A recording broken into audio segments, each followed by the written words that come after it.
Buenos días, buenas tardes para algunos. Bienvenidos al Simposium Enfermedades Raras, CNVs y Discapacidad dentro del Congreso de la LAG en 2021. Me gustaría en primer lugar agradecer pues, a los organizadores la posibilidad de que nos hayan permitido contar nuestra propia visión un poco con especialistas, diferentes especialistas de diferentes partes del mundo, de un aspecto importante como son las enfermedades raras y dentro de ellos pues las variantes del número de copia que producen muchos de los síndromes de en estas enfermedades raras. Y bueno, pues hemos querido dar una especie de apunte. No vamos a completar todos los aspectos que los síndromes de microdelección, microduplicación dentro de estas enfermedades raras cubren, pero creemos que bueno, pues este abordaje nos va a permitir pues, que se conozcan un poco más las limitaciones y muchos de los problemas que tienen las enfermedades raras y en concreto los síndromes de microdelección duplicación que hoy vamos a tratar.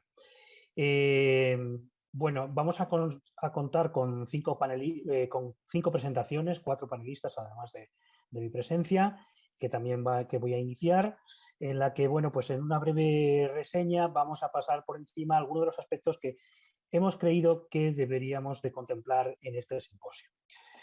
Al final de las 5 presentaciones tendremos un turno abierto de preguntas desde el público. Si no hubiese muchas preguntas, pues las empezaría a dirigir yo a los diferentes panelistas. Bueno, en primer caso, pues voy a comenzar con una breve introducción. Voy a compartir la pantalla. Un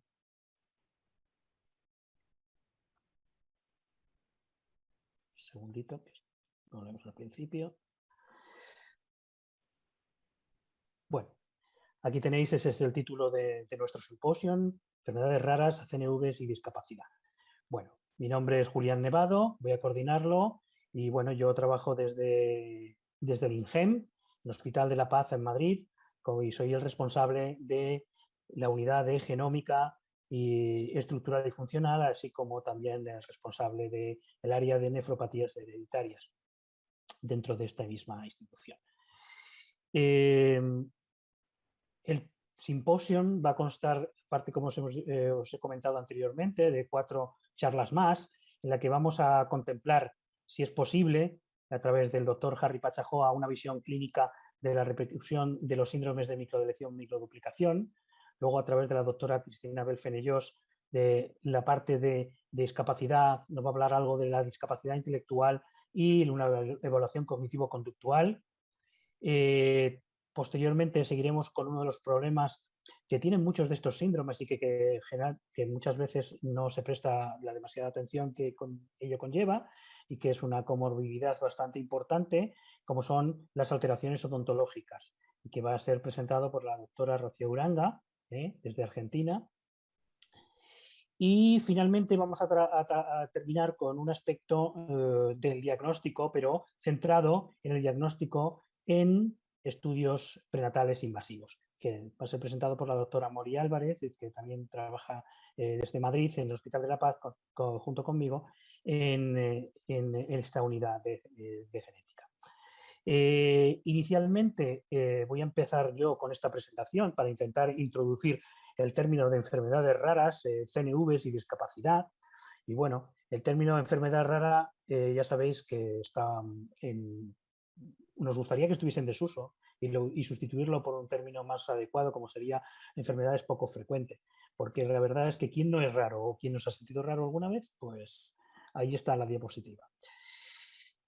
En su análisis de contexto, las enfermedades raras, pues como veis, tienen también una definición bastante irregular, es decir, va a depender de las zonas o de los países que definan qué consideran una enfermedad poco frecuente o enfermedad rara. En Europa, pues la Unión Europea considera que 5 de cada 10.000 habitantes es lo que consideran una enfermedad rara. Sin embargo, en Estados Unidos es diferente. En el Reino Unido también, en otros países también pasa a ser bastante diferente. De manera que, como dice la palabra, poco frecuente, enfermedad rara, efectivamente, porque son muy poco frecuentes.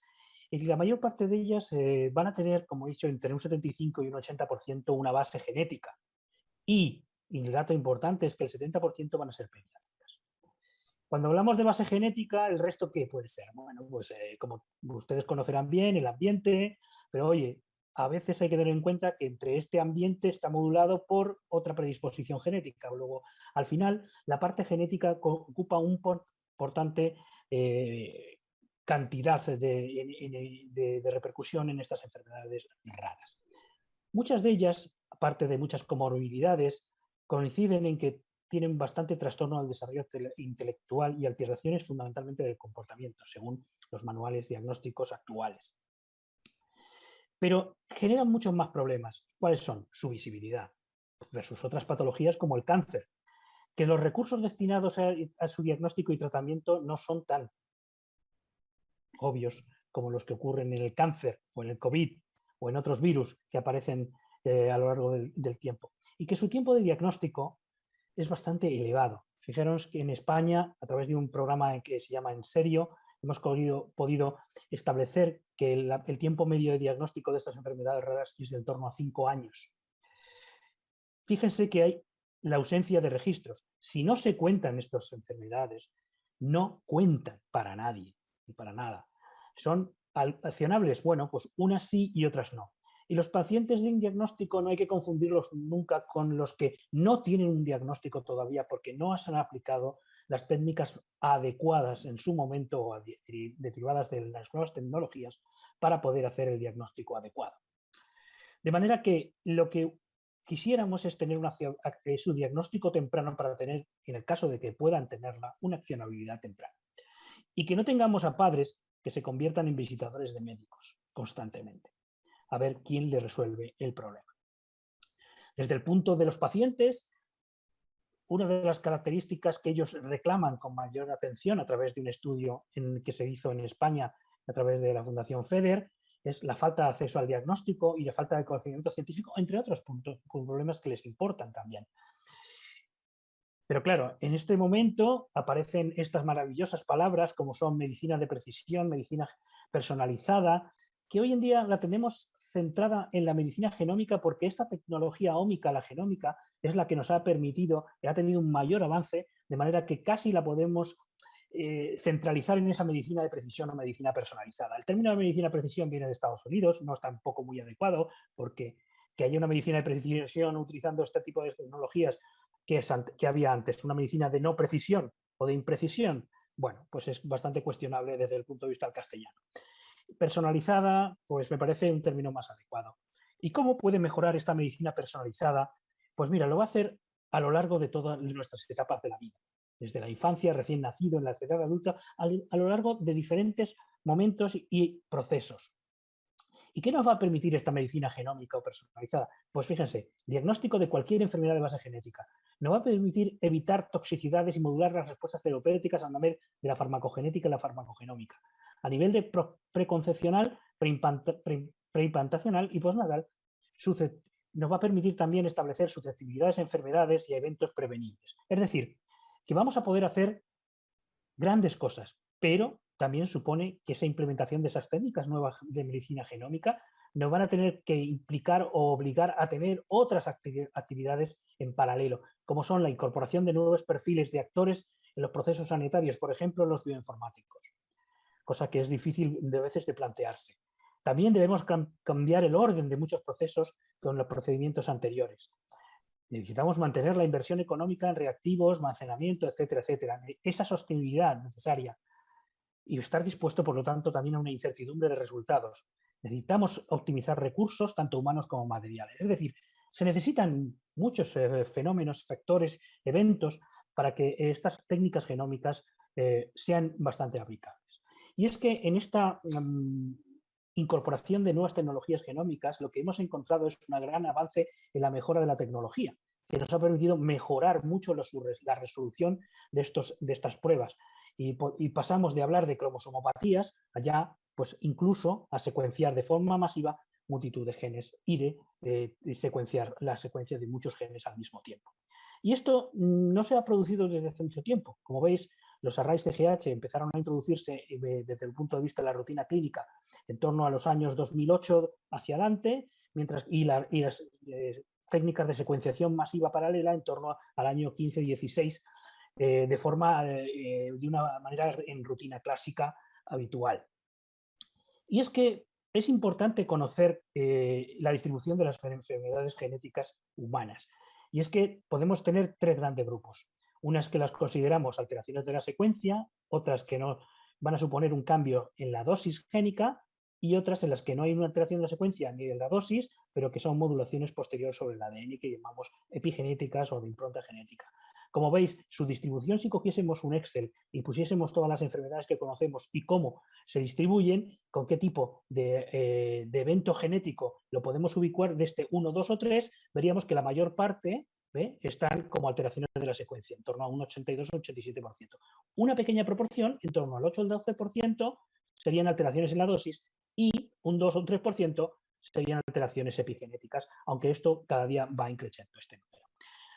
¿Pero por qué? Porque todavía tenemos alrededor de unas 7.000, 8.000 enfermedades en las que no conocemos un gen ni tampoco conocemos asignación de una región a una determinada enfermedad. Pero bueno, hoy lo que nos vamos a centrar es en las enfermedades, en la alteración de la dosis, en lo que llamamos en la variación en el número de copia, esas CNVs, que nos van a dar lugar a enfermedades genéticas, a muchos de estos síndromes que conocemos como síndromes de microdelección, microduplicación por alteración en la dosis. Estas alteraciones, pues en términos muy abstractos, pues podríamos centrarlas entre que son de entre 5.000 pares de bases y millones de pares de bases. Y ahí, en estas alteraciones de dosis, la mayor parte tendríamos todas las deleciones, duplicaciones, medianas, grandes, entre 5.000 y 50.000, que aplican a muchos de los síndromes de microdelección, microduplicación, tanto clásicos, los conocemos como el síndrome de Cri-du-Chat, tenemos el síndrome de Phelan-McDermid o el Wolff-Fuson, a otros nuevos síndromes de microdelección y microduplicación que han ido apareciendo al aplicar las nuevas tecnologías, que es un poco lo que quiero introducir hoy para poder discutir en el futuro. ¿Por qué? Porque fíjense que desde el cariotipo como gol estándar para esos establecimientos de los cambios en la dosis, que eran capaces de establecer grandes pérdidas o duplicaciones en los cromosomas, pues hemos ido pasando por las técnicas del FISH, apuntando un poco más molecular al MLPA, aunque hoy podríamos decir que el gol estándar para la detección de estas variantes en el número de copias, o CNVs o CNVs como le llaman ustedes, son los microarrays, porque tenemos que ya hay guías clínicas que recomiendan su uso desde el año 2010, sobre todo fundamentalmente en pacientes con alteración, discapacidad intelectual, alteraciones del espectro autista, malformaciones congénitas. Y es que son de los grupos más voluminosos dentro de los pacientes que se ven en las consultas de genética clínica. También tenéis, aparte de estas recomendaciones en inglés, unas que sacamos en el año 2012, que están disponibles online gratuitamente en español en el Instituto Roche, que bueno, pues si alguien está interesado, pues se las puede descargar y las puede consultar, que están un poco hechas a nivel de las guías de Miller en castellano. Pero para que se hagan una idea, una foto vale más que 1.000 palabras, como se suele decir, y es que en el tema de la discapacidad actual, intelectual, perdón, cuando éramos capaces de estudiar, por ejemplo, las regiones subteloméricas, porque incluían un montón de alteraciones asociadas con la discapacidad, pues veíamos que éramos solo capaces de ver estos extremos de los cromosomas con este tipo de tecnologías o ir sobre todo muy dirigidas. De manera que cuando uno aplica un microarray, pues somos capaces de ver ya no solamente las copas y las raíces de los árboles, sino todo el bosque. Con este método se pueden detectar cambios muy pequeños en el número de copia. Existen, aparte de los microarrays, fundamentalmente de CGH, que conocemos todos, los microarrays de SNP, que fueron más tardíos, que fueron desarrollados por May colaboradores y que son capaces de identificar también aneuploidías, delecciones, duplicaciones en los LOCI que están representados en el microarray, pero además están diseñados para detectar la presencia o ausencia de un determinado SNP, de manera que vamos a poder establecer el origen parental de cada copia y detectar disomías uniparentales y pérdidas de heterocitos. Esto tiene bastante repercusión para algunas de las patologías. Ventajas y desventajas de estos microarrays que vamos a ser utilizados para establecer estas enfermedades con variaciones en el número de copia. Pues fíjense que tienen muchas ventajas en general comparando con las anteriores tecnologías que utilizábamos, alto rendimiento, es también una técnica genómica, vemos todos los genes, no necesita grandes cantidades de ADN, su tiempo de respuesta es rápido, se puede automatizar, permite la caracterización de reordenamientos mucho más específicos, marcadores extras, pero también tiene muchas desventajas. Y es que en algunos casos vamos a necesitar otras técnicas adicionales como la citogenética para establecer translocaciones equilibradas, inversiones, etcétera, establecer bien los mosaicos, detectar bien las triploidías y luego, pues claro, empezar a encontrar los hallazgos accidentales o incidental findings, que es encontrar alguna alteración cuando en algún otro sitio donde uno no espera, cuando va a mirar una patología como es la discapacidad intelectual, encontrar, por ejemplo, pues una alteración en delección en alguno de los cánceres, en uno de los genes, por ejemplo, del cáncer de pecho o de mama. Pero ¿por qué establezco esta serie de ventajas y desventajas? Pero lo más importante, porque nos mejoran este diagnóstico, porque nos van a permitir caracterizar regiones implicadas en patología. Van a establecer fundamentalmente estos nuevos síndromes e identifican nuevos genes que le vamos a asociar con patología. El principal reto que tienen los microarrays para establecer es la clasificación de estas CNVs. En general, existen ya criterios consensuados a través del Colegio Americano de Genética Médica y la Asociación de Patología Americana también para establecer criterios sobre estas CNVs. Y cuando detectamos que no es un polimorfismo en la población o familiar, en general el primer paso para caracterizar una CNV es establecer un estudio en los padres para establecer si es hallado o heredado. Es de novo, ese hallazgo es de novo o está heredado. En general, existen muchos criterios y recomendaciones para tener en cuenta a la hora de clasificar una variante, como son el tamaño, el contenido genómico, la comparación sobre todo con las bases de datos, tanto externas como internas. Pero el punto más importante del uso del microarray es lo que conocemos hoy día como la genética reversa. Es decir, hemos podido identificar nuevos síndromes a través de los hallazgos genéticos que encontramos frente a lo que hacíamos históricamente de intentar clasificar desde un punto de vista fenotípico los diferentes síndromes. Esto nos ha permitido en los últimos años a nosotros, y pongo aquí un ejemplo de la definición de nuevos síndromes encontrados en los últimos años, pero también por otros grupos que han encontrado una gran cantidad de estos síndromes, de manera que al final podemos encontrar nuevos síndromes de microdelección, microduplicación en casi todos los cromosomas. Aquí en el año 2015-14 publicamos esta revisión, que está ya obsoleta, pero bueno, que sirve de base en muchos de los casos para visualizar ese avance en la comprensión de la aparición de nuevos síndromes de microdelección y microduplicación. Realmente, en estos síndromes en general, podemos hablar de los que conocemos muy bien desde la era de la citogenética, y lo más importante de destacar es que normalmente no son consecuencia de un solo gen. Normalmente suelen ser consecuencia de varios genes y conocemos como genes contiguos.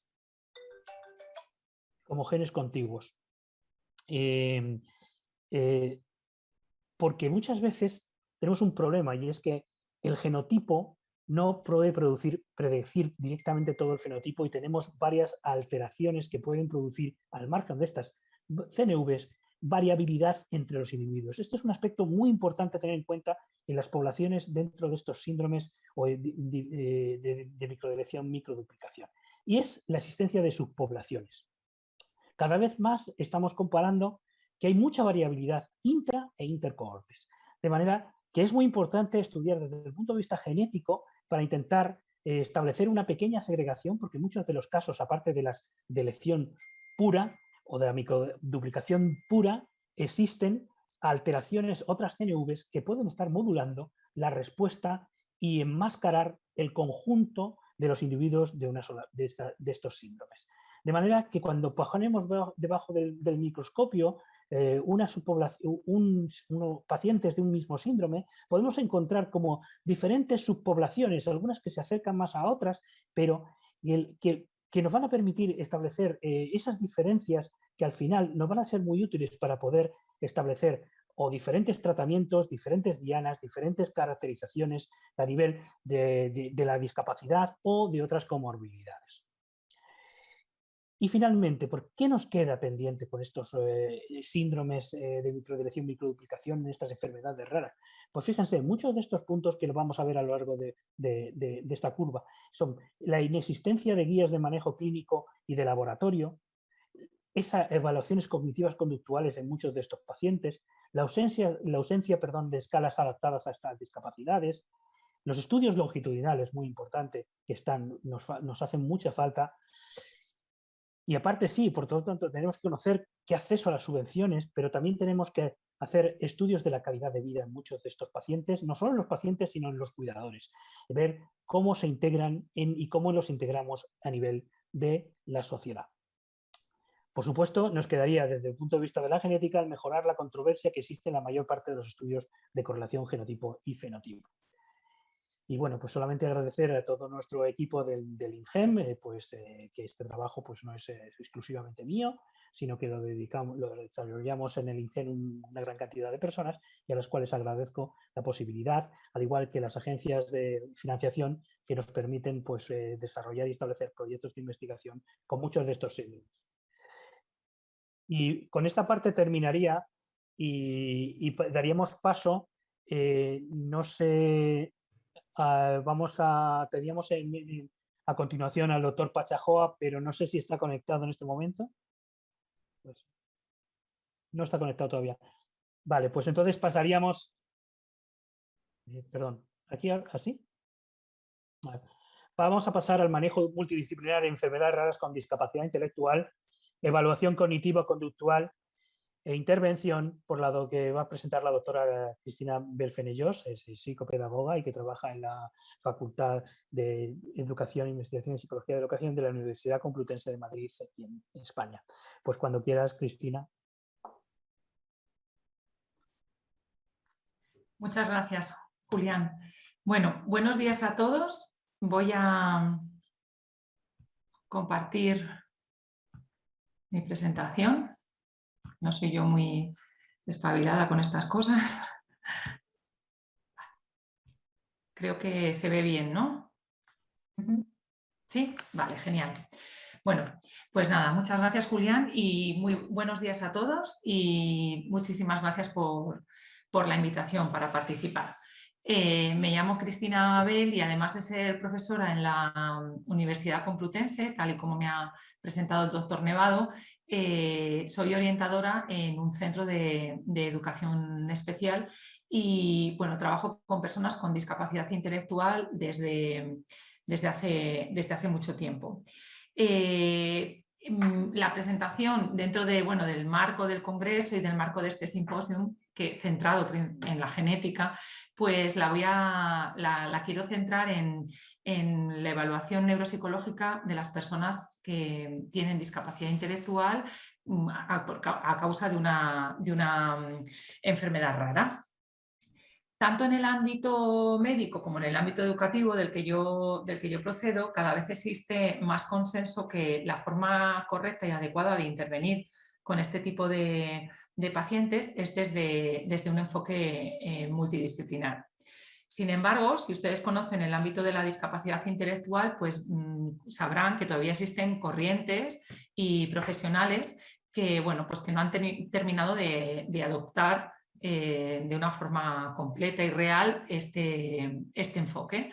Sin embargo, los que sí que lo hemos adoptado y los que intentamos trabajar en la línea de que es la forma correcta de hacerlo, sí que destacamos que es la manera en que podemos llevar a cabo la correcta atención de este tipo de pacientes y en la que podemos ajustar las intervenciones tanto desde el punto de vista clínico como desde el punto de vista educativo para de verdad mejorar y trabajar por su calidad de vida, por su desarrollo, por supuesto, personal, formativo y profesional, pero también por su calidad de vida.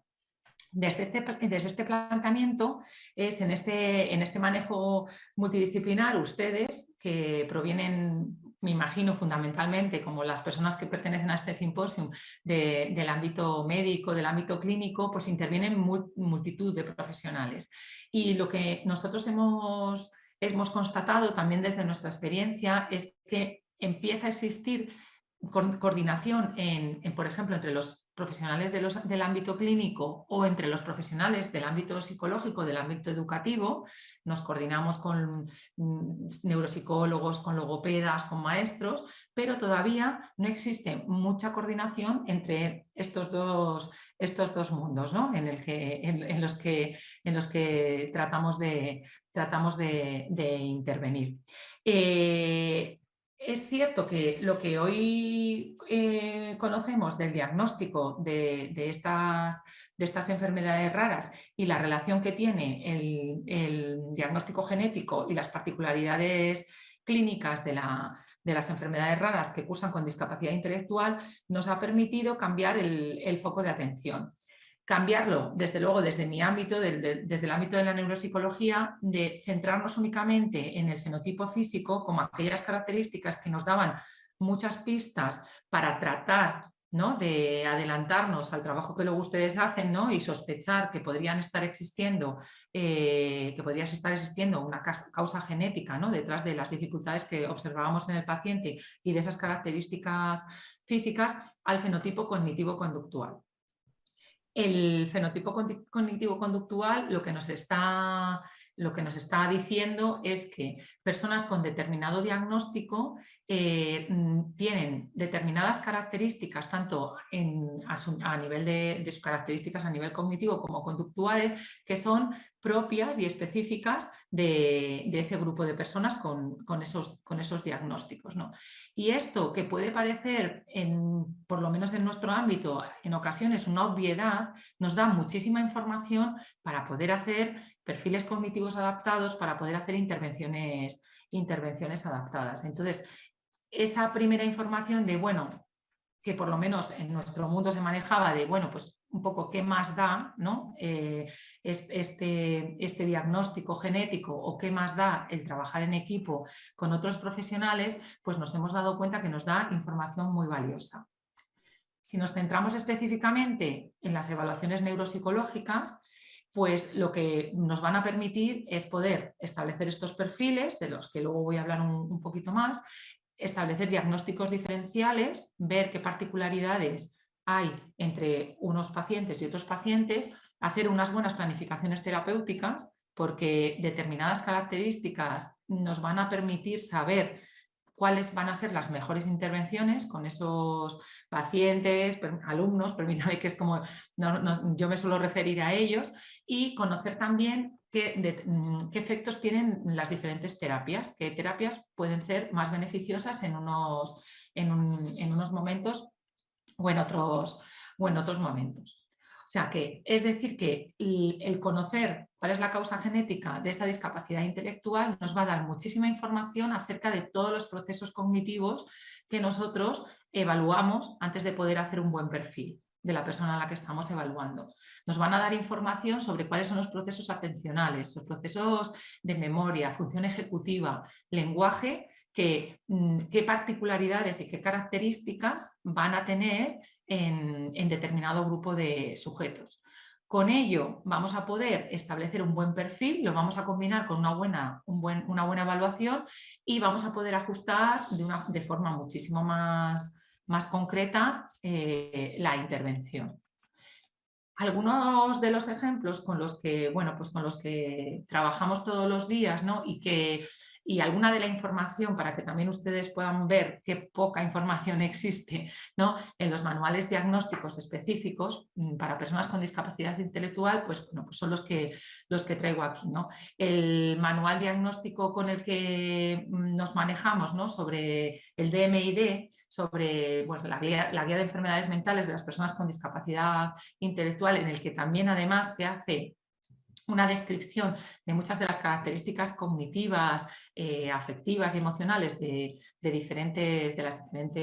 los diferentes diagnósticos que trata, ¿no?, pues nos dan pistas sobre las diferencias que pueden existir en los diferentes síndromes, ¿no? Esto, por ejemplo, es parte de la información que dentro de esta guía diagnóstica encontramos sobre el síndrome de Williams, ¿no? Además de, pues aspectos, como les digo, ¿no?, de personalidad, como que son amistosos y extrovertidos, pues nos dan pistas sobre cuál puede ser la conducta de estas personas, ¿no?, que vamos a encontrarnos como problemas médicos y problemas clínicos, y a lo largo de su trayectoria vital, qué enfermedades o dificultades vamos a poder detectar. Esto para nosotros es una información muy valiosa, ya que nos permite en esos planes de intervención del que les hablo ajustarlos a determinados momentos de la vida de la persona.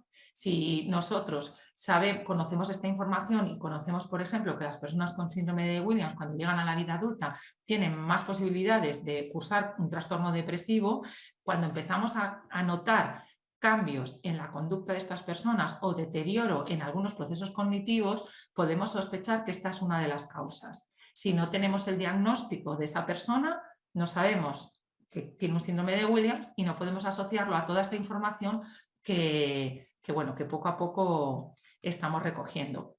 Otro ejemplo es el del síndrome 5P. Además de ciertas características que conocemos de lo que es su fenotipo cognitivo que no son muy amplias, ¿no?, pero que sí que conocemos de su lenguaje, de mejor comprensión que expresión, cuando por ejemplo en el síndrome de Williams sería el contrario, pues también conocemos muchas características de su fenotipo conductual. Y hoy por hoy todo esto también nos está permitiendo adaptar no solamente las intervenciones a nivel psicopedagógico, sino en muchos casos también las intervenciones farmacológicas. La farmacogenética hoy en día también nos está dando muchísima información sobre cómo podemos trabajar con los problemas tanto de salud mental como pues de otro tipo, como los problemas de sueño que presentan las personas con el síndrome 5P-. Como último ejemplo, les traigo el síndrome velocardiofacial y como un trabajo multidisciplinar desde el punto de vista genético, desde el punto de vista de la psiquiatría, de la neuropsicología y de la farmacogenética, permite, por ejemplo, en este momento que una de las unidades de psiquiatría de uno de los hospitales importantes de Madrid, el Gregorio Marañón, tiene justamente una unidad y un grupo de profesionales trabajando en cómo ajustar las medicaciones y cómo ajustar las intervenciones con las personas con el síndrome velocardiofacial presentan trastornos de conducta muy importantes, como trastornos bipolares, trastornos psicóticos, cuando llegan a la adolescencia o a la edad adulta, ¿no? Estos son todo ejemplos de cómo toda esta información desde un enfoque multidisciplinar pues beneficia la intervención y la calidad de vida de las personas con las que trabajamos. Entonces, bueno, pues para finalizar y como resumen a esta información que les he tratado de transmitir, yo querría destacar, ¿no?, tres aspectos desde mi ámbito, ¿no? Es la necesidad de este manejo multidisciplinar en todas las direcciones, ¿no? Tener en cuenta lo que todos los profesionales que están trabajando y que están atendiendo a una persona con una enfermedad rara y una discapacidad intelectual asociada pueden aportar, porque toda la información es importantísima. La necesidad de realizar buenas evaluaciones neuropsicológicas, porque vamos a poder ajustar el perfil del paciente en concreto, y si además esto lo podemos unir pues desde los ámbitos pues, hospitalarios, desde laboratorios como el INGEM o universidades, ¿no?, como la Universidad Complutense, con proyectos de investigación, esto nos va a dar muchísima más información para poder ajustar estos perfiles en concreto, sin olvidar que después tendremos que hacer evaluaciones individuales, porque por supuesto cada uno de nuestros pacientes es diferente, y la necesidad de planificar estas intervenciones en función de estos perfiles, porque lo que puede parecernos un problema de atención en un síndrome no es lo mismo que en otro síndrome, ya que la causa es diferente, con lo cual la manera de intervenir pues tendrá también que ser diferente. Y bueno, y hasta aquí pues muchas gracias por la atención y nada. Y aquí esperamos a ver si quieren ustedes comentar o preguntar cualquier cosa. Bueno, vamos a continuar. Yo creo que el doctor Pachajoa estaría conectado ahora mismo. Bueno, atendiendo a las necesidades del directo, y vamos a continuar con el doctor Harry Pachajoa. Creo que tienes el micrófono mutado, Harry. En cuanto lo puedas desactivar, yo creo que... Hola, ¿ahí me escuchan? ¿Y ven la pantalla?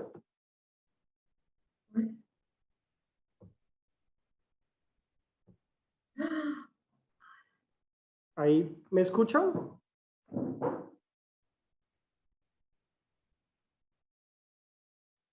Bueno, Sí, se escucha. bueno, inicialmente agradezco mucho la invitación y lamento que me trastorné en tiempo, lugar y espacio.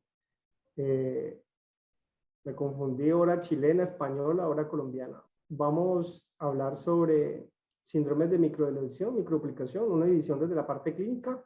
Yo soy médico genetista, estoy en un centro de cuarto nivel de atención en la ciudad de Cali, del suroccidente colombiano, en una institución que se llama Fundación Valle Lili, que es un centro de atención para 5 o 7 millones de habitantes como centro de referencia, especialmente con cáncer y con enfermedad cardíaca.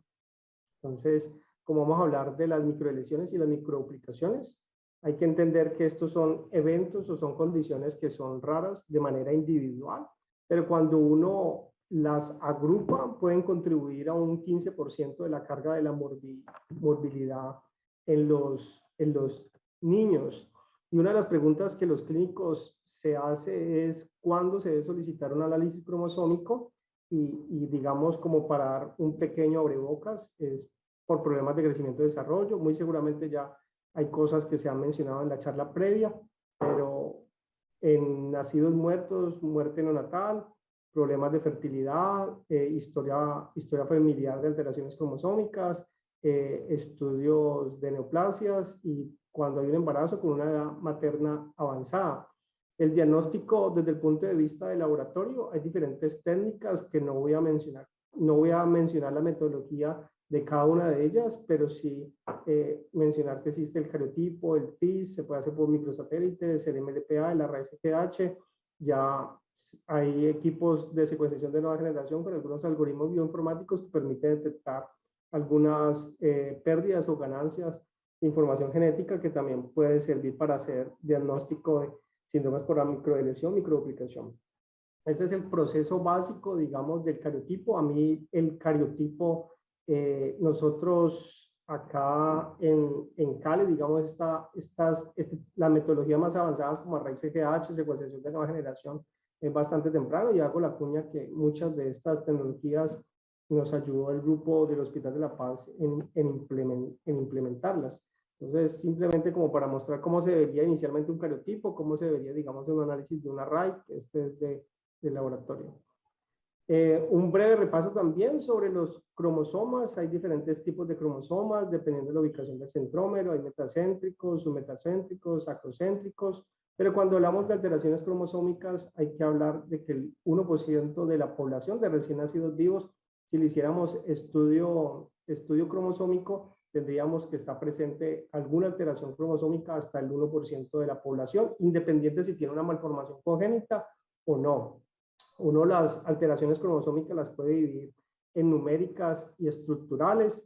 Estas alteraciones cromosómicas se pueden encontrar el 50% de los abortos espontáneos, el 5% de los mortinatos y como ya mencioné, hasta el 0.6 o al 1% de los recién nacidos vivos. Cuando uno tiene, digamos, este grupo dentro de los abortos espontáneos, pues acá podemos observar cómo existe la distribución por el tipo de alteración cromosómica, ya sea generalmente de tipo numérico. Y cuando vemos ese pequeño grupo del 0.6 al 1%, pues tenemos alteraciones en aneuploidías, también alteración a nivel de aneuploidías de los autosomas y de los cromosomas sexuales. Esta es una gráfica que a mí me gusta mucho, dependiendo del momento donde uno está parado, si uno ve recién nacidos vivos con malformaciones o sin malformaciones, uno es más probable que se encuentre pacientes con trisomía 21, trisomía 18, trisomía 13 o síndrome de Turner, no sé si cromosoma X. Si uno está parado en el tercer trimestre, lo más probable es que encontremos pues estas trisomías ya mencionadas, pero juega un papel bastante importante la monosomía X. En el segundo trimestre, si se encuentran las pérdidas, pues tenemos las trisomías en autosomas, pero también influye mucho las triploidías, cae un poco la monosomía X, pero cuando hablamos del primer trimestre, pues vemos que la monosomía en los autosomas es el que juega o el mayor número de causantes de abortos, las monosomías en los autosomas. Las alteraciones cromosómicas numéricas, una las podría dividir en aneuploidías, que son las trisomías y las monosomías, y las euploidías uno las podría dividir en triploidías, tetraploidías, poliploidías.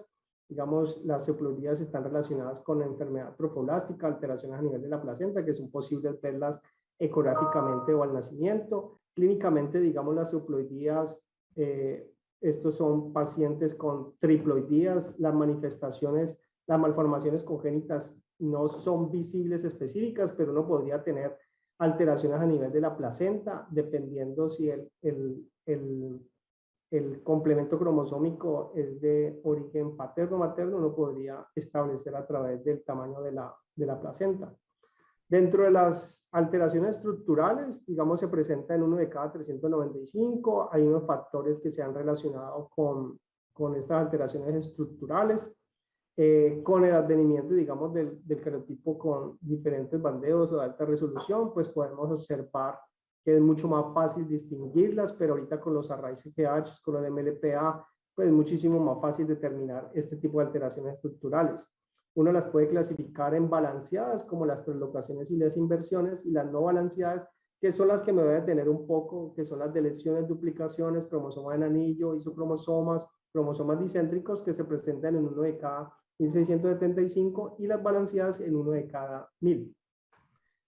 Esta es una gráfica que nos permite, digamos, cómo uno observa una lesión terminal. Aquí tenemos nuestro cromosoma, tenemos acá el centrómero, entonces uno podría decir que esta es una lesión desde el punto de vista terminal y esta sería una lesión intersticial, digamos, está en la parte media de uno de los brazos de los cromosomas. Cuando hablamos de duplicaciones, hay que tener en cuenta que puede ser secundario en entrecruzamiento desigual. Generalmente esto hay que tenerlo con mucho cuidado porque hay muchos síndromes de microduplicación que puede sobrelaparse clínicamente con síndromes de microlesión. Son menos dañinas que las de lesiones, puede presentar un fenotipo anormal, pero generalmente, digamos, el fenotipo es menos severo.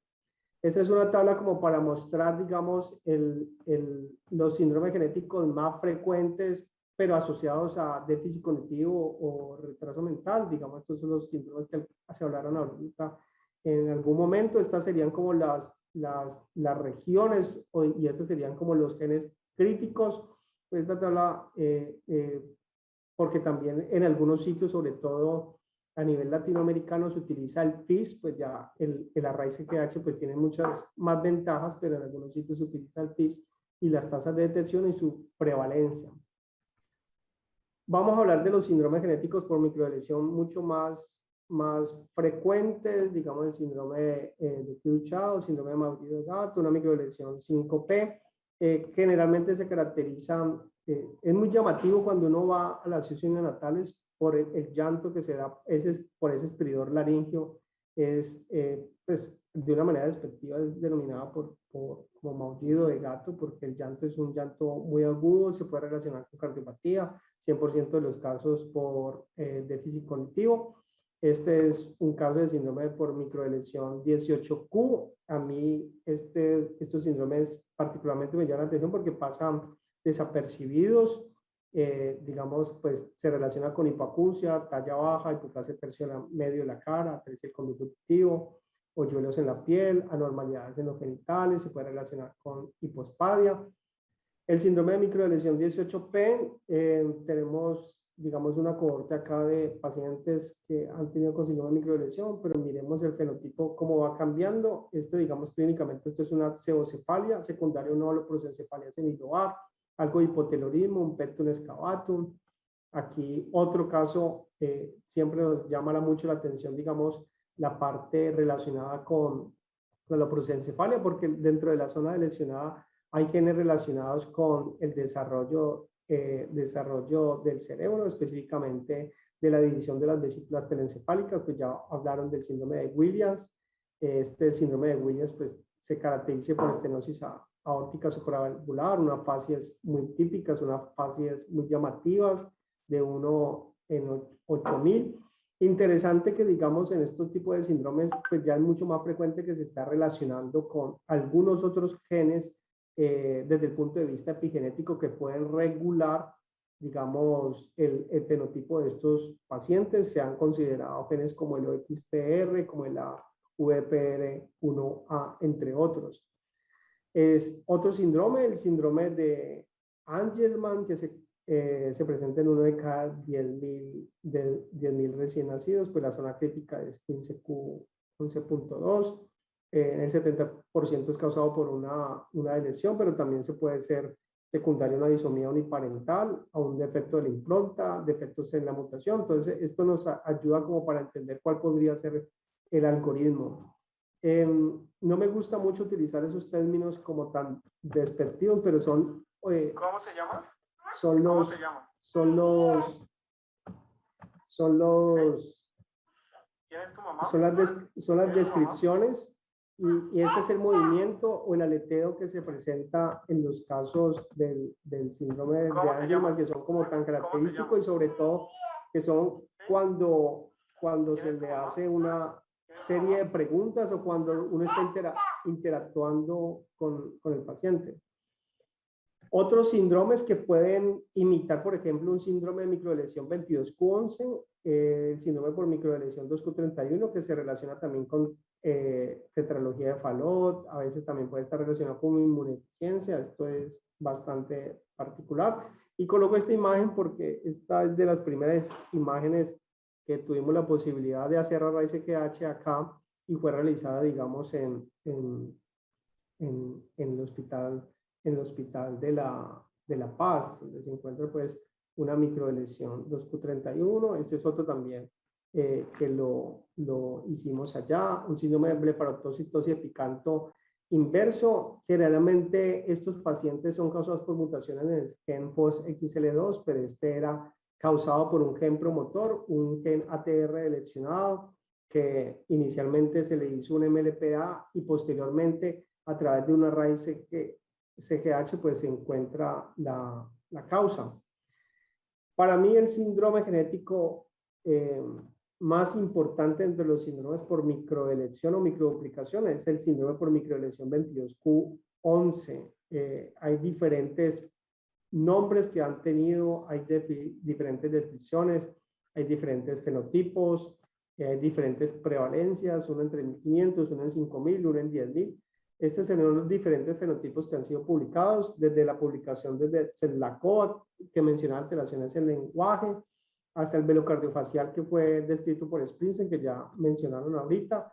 Y pues ya todo esto, pues uno trata de hablar de la microdeleción 22Q11, que hay unas deleciones que son típicas, una lesión de lesión específica que ocurre en el 85% de los casos con un gen candidato que es el TBX1.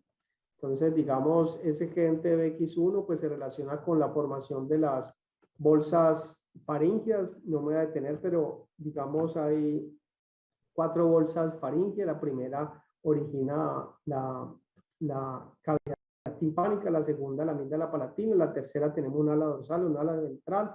Dentro del ala dorsal tenemos la paratiroides inferior, forma también el timo, y de la cuarta bolsa del ala dorsal pues genera la paratiroides superior y el cuerpo último branquial.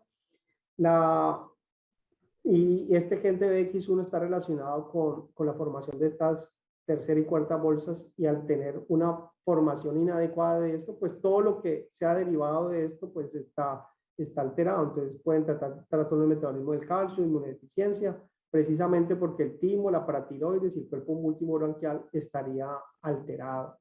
Digamos, esto es un embrión, simplemente como para mostrar de nuestro laboratorio, cuarta, quinta semana. Estos son los arcos branquiales, y en la parte interna pues tenemos las diferentes bolsas de origen endodérmico. También esta región está relacionada con la formación de los arcos aórticos. Cada arco branquial tiene un arco aórtico, es decir, un vaso, y estos vasos están relacionados pues con los genes que están involucrados dentro de la microdeleción 22Q11, así que también podemos tener alteraciones desde la carótida, problemas derivados de los arcos aórticos en general. Entonces podemos observar anormalidades en la carótida común, subclavia derecha aberrante, interrupciones del arco aórtico, entre otros. Entonces, digamos, dentro de los fenotipos cardíacos que nos interesan a nosotros, digamos, de nuestra institución, generalmente se asocia a tetralogía de Fallot, alteración a nivel del arco aórtico, defectos a nivel septales, pero también hay otras malformaciones que pueden pasar desapercibidas. La diapositiva del doctor Pablo Lapulcina, donde, bueno, cuando yo tengo un paciente con un fenotipo de síndrome de Digeorge, así le haga MLPA, raíz LH o estudios de lesión 22-11, pues cuando tengo un fenotipo, la tasa de diagnóstico es del 94%, cuando tengo un fenotipo de síndrome de locardofacial del 83%, y cuando tengo una cardiopatía con truncal del 29%. Nosotros cogimos, en un estudio, cogimos 35 pacientes con tetralogía de Fallot, nos dio como un 32% también de los pacientes con cardiopatía con truncal secundaria microlesión 22-11. Para tener en cuenta que dentro de la etiología de las cardiopatías, la lesión 22-11 posteriormente a la trisomía 21 es bastante importante. Cuando cogemos pacientes con cardiopatía más dimorfismo facial, por ejemplo, nosotros anteriormente teníamos PIS, la tasa de diagnóstico era con el PIS del 72.2 con fenotipo que podría estar relacionado a este síndrome, pero cuando le hacemos MLPA y RSGH aumentábamos un 11.6%, es decir, no encontramos alteración haciendo PIS, MLPA o RSGH en el 16.7%. Dentro de los retos más importantes que hay dentro de estos síndromes es que a medida que mejora la eficiencia quirúrgica, estos pueden sobrevivir, entonces vamos a tener un aumento de la prevalencia. Por último, ya para terminar, el estudio de las microlesiones y las microduplicaciones, en sangre materna está siendo estudiado. Y esto hago la anotación porque recientemente salió un metaanálisis donde se evalúa el factor predictivo positivo y digamos la parte de evaluación de que si yo digo si sí es y si no es, pues los valores son bastante cautelosos. La recomendación, aunque dice que no es posible, pues no es posible equiparar los diferentes artículos que fueron revisados dentro del metaanálisis, dentro de la revisión sistemática. Lo que sí es claro es que no sería una muy buena herramienta para determinar en la gran mayoría de los casos, teniendo en cuenta el valor predictivo positivo, muy variable como una herramienta para diagnóstico de síndrome por microlesión, microduplicación. Bueno, esto sería como lo que quería comentarles y muchas gracias.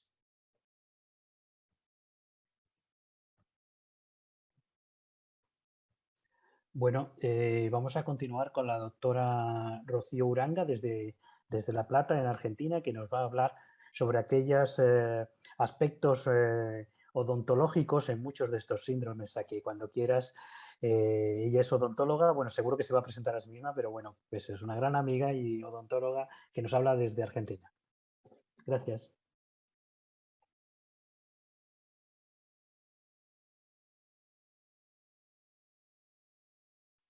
Ahí está. Bueno, Julián, muchísimas gracias. Sí, un gran amigo que nos hemos conocido en el ECLAM.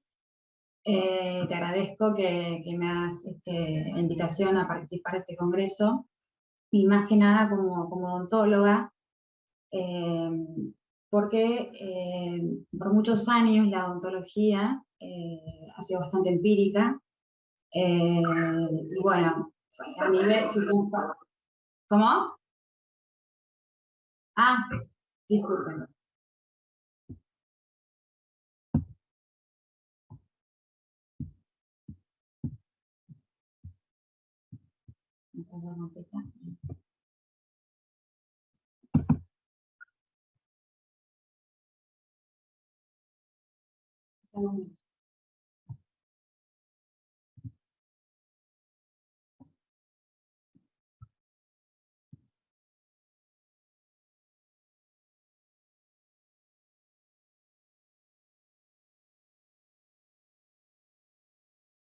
Hay una copita. A ver.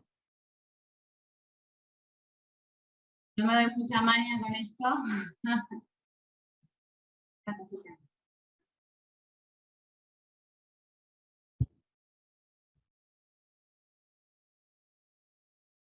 Ahí se compartió. Ahí está. Bueno, mi nombre es Rocío Uranga. Como les comentaba, bueno, soy odontóloga.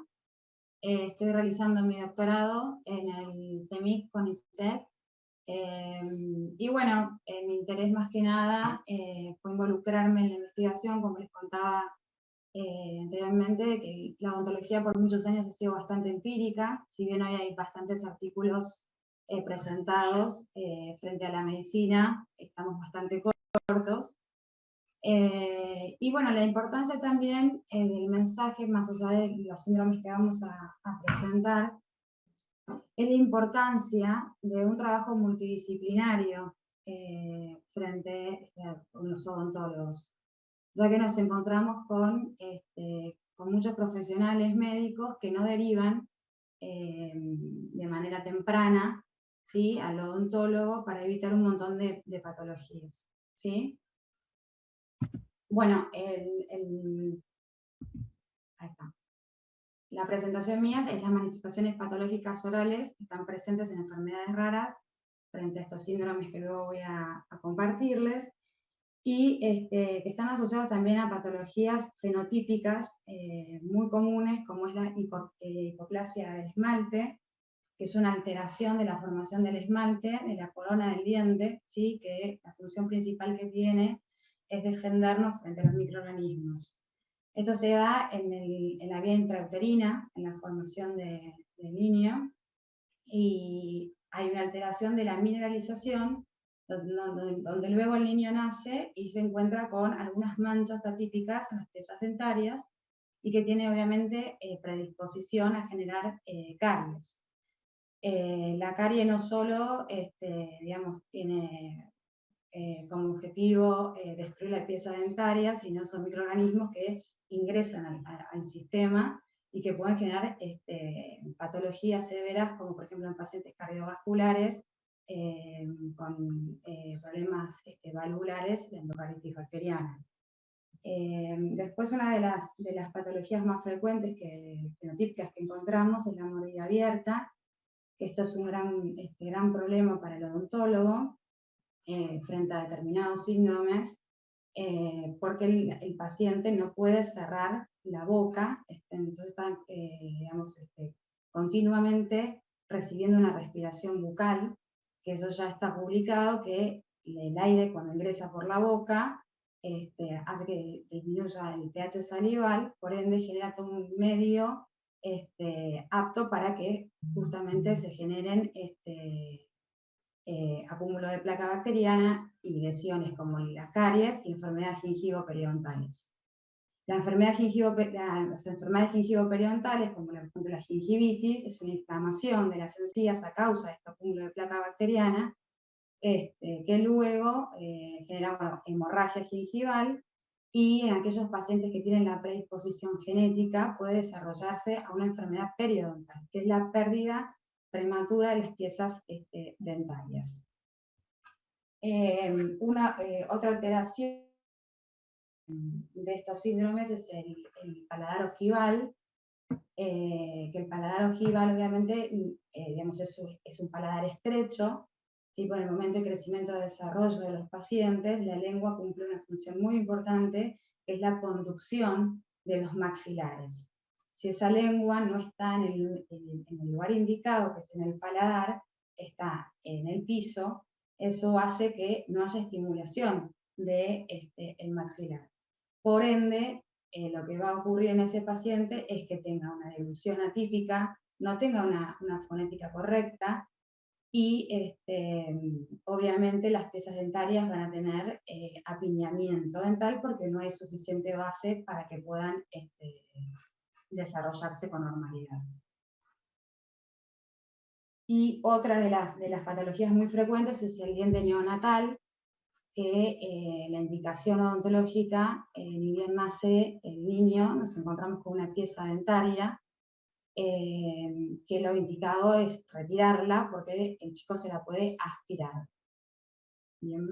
Bueno, ahora voy a pasar a desarrollarles cada síndrome, como el síndrome de Rett, que bueno, es un trastorno neurológico de base genética, afecta exclusivamente a niñas, ¿sí? Y mujeres, con una prevalencia de un caso de cada 15.000 nacimientos, que está alojado en el cromosoma X y es una enfermedad rara muy compleja. Donde acá vemos que los tercios de la cara no son las medidas correctas, ¿sí? Generalmente el tercio medio es aumentado. Vemos un esfuerzo, ¿sí? Que tiene que realizar el paciente para generar el cierre bucal, que hoy, como hoy les compartía, que es muy importante que el paciente tenga la boca cerrada, para que obviamente no ingrese el aire, sino que las narinas actúen para activar el seno maxilar y generar una correcta oxigenación. Bueno, la cabeza es pequeña, el surco es muy marcado, nasolabial, ¿sí? Y la mandíbula también está muy desarrollada. En estos casos, lo importante es trabajar con aparatos funcionales, pero obviamente se complica mucho con pacientes con síndromes porque son muy sensibles a la atención odontológica, hay que generar una estrecha y buena relación con los padres, ¿sí? Porque en este caso se indicaría un aparato como es un disyuntor para ampliar el maxilar superior, y es un aparato fijo del cual también genera mucho acúmulo de placa bacteriana. Y si no hay una correcta higiene, digamos, son todas cosas en contra. Uno quiere hacer un bien y termina generando muchos problemas. Entonces, bueno, la relación con los padres y la paciencia tiene que ser muy grande. Es también muy importante que los pediatras deriven al odontólogo, ¿sí? Ni bien detectan algunos de estos síndromes, obviamente derivando también a los genetistas para poder realizar un trabajo multidisciplinario.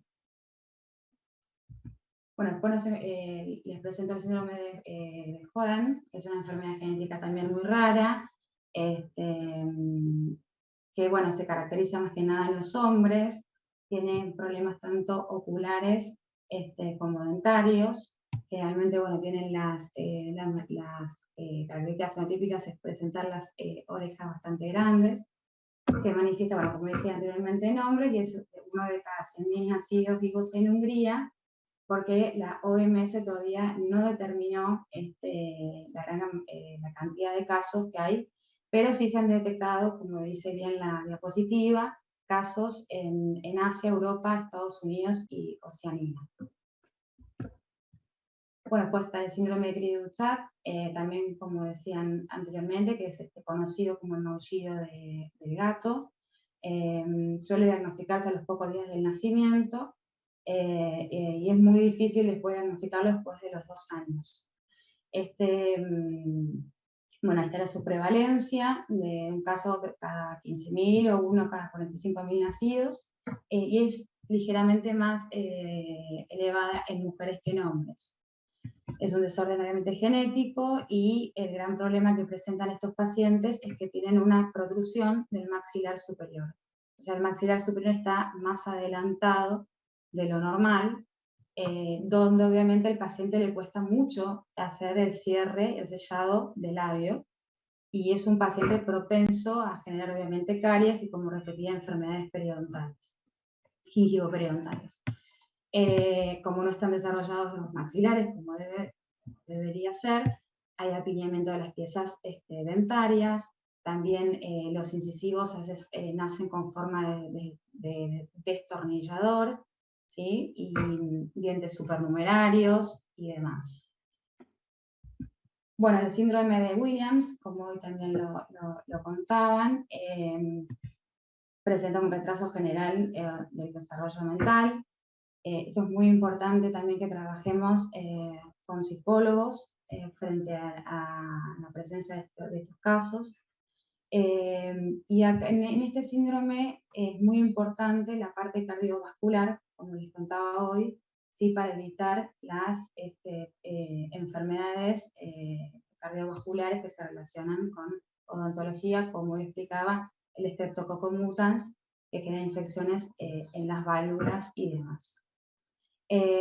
Bueno, es un trastorno de origen genético, afecta igual la misma cantidad de, o sea, de hombres y mujeres, y los síntomas se manifiestan durante el desarrollo del individuo, pero por lo general de 2 a 3 años. Lo ideal es que los diagnósticos sean localizados de manera temprana frente a estos síndromes, porque haríamos lo que es la atención primaria de la salud, que se puede evitar, ¿sí?, ciertas patologías por una buena técnica de higiene, enseñándole bien a los padres la higiene correcta, la utilización del cepillo, la forma que tiene que tener el cepillo. Está muy instalado, por lo menos acá en la Argentina, no sé en el resto del mundo, pero que el cepillo no importa la calidad ni la forma, y es muy importante que el cabezal sea pequeño, que las cerdas sean suaves, el cepillo más simple. Y no es tan importante, yo ya está también publicado, el tema de las pastas, ¿sí? Por ahí en estos casos se puede utilizar las pastas fluoradas, pero lo más importante es la técnica, la paciencia que tiene que tener el padre para cepillarlo. Y trabajar de la mano con la parte de nutricional, para evitar el exceso de hidratos de carbono. Bueno, pues está el síndrome de Prader-Willi, que es un trastorno genético poco común. Provoca una disminución de las fuerzas musculares. Esto es un gran problema a nivel odontológico, porque no se estimulan la parte de los huesos importantes de la cara, ¿sí? Obviamente tiene bajo nivel de hormonas sexuales y sensación constante de hambre. Hay una alteración en la parte mental, digamos que el paciente continuamente tiene hambre porque no está controlada, no se controla la saciedad del paciente. No hay un tratamiento, ¿sí? Pero se dice que obviamente con utilización de hormonas de crecimiento junto a ejercicio y asistencia nutricional, se puede lograr una leve mejoría en los pacientes. Bueno, a nivel odontológico observamos que las comisuras están hacia abajo, las comisuras bucales. Hay una nariz amplia, ¿sí?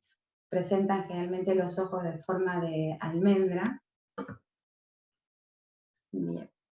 Después está el síndrome de Wolff, que afecta, bueno, a muchas partes del cuerpo.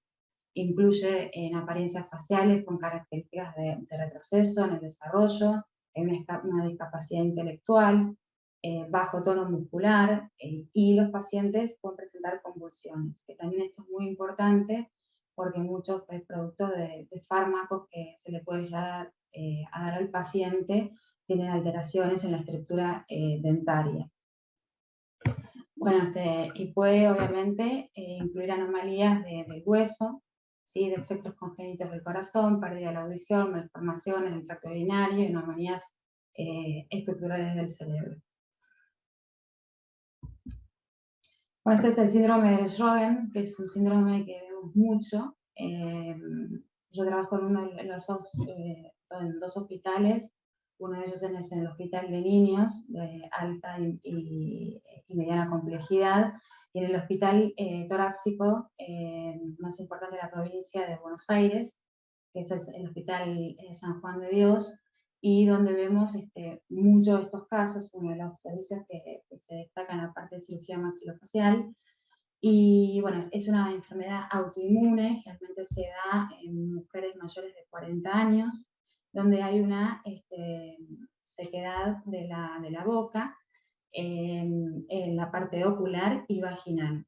Recuerden que los tejidos de la boca son iguales que los tejidos vaginales, y lo que hace es una destrucción muy importante en las piezas dentarias, porque obviamente no hay gran cantidad de saliva, ¿sí? Una serostomía, porque afecta justamente a las glándulas salivales. Los tratamientos en estos pacientes generalmente se indica la extracción de la misma y realizar prótesis implantosoportadas, ya que lo que tienen estas estructuras del diente al generarse la desmineralización, los materiales adhesivos que nosotros utilizamos para darle nuevamente la morfología a la pieza dentaria, no se genera bien la adhesión.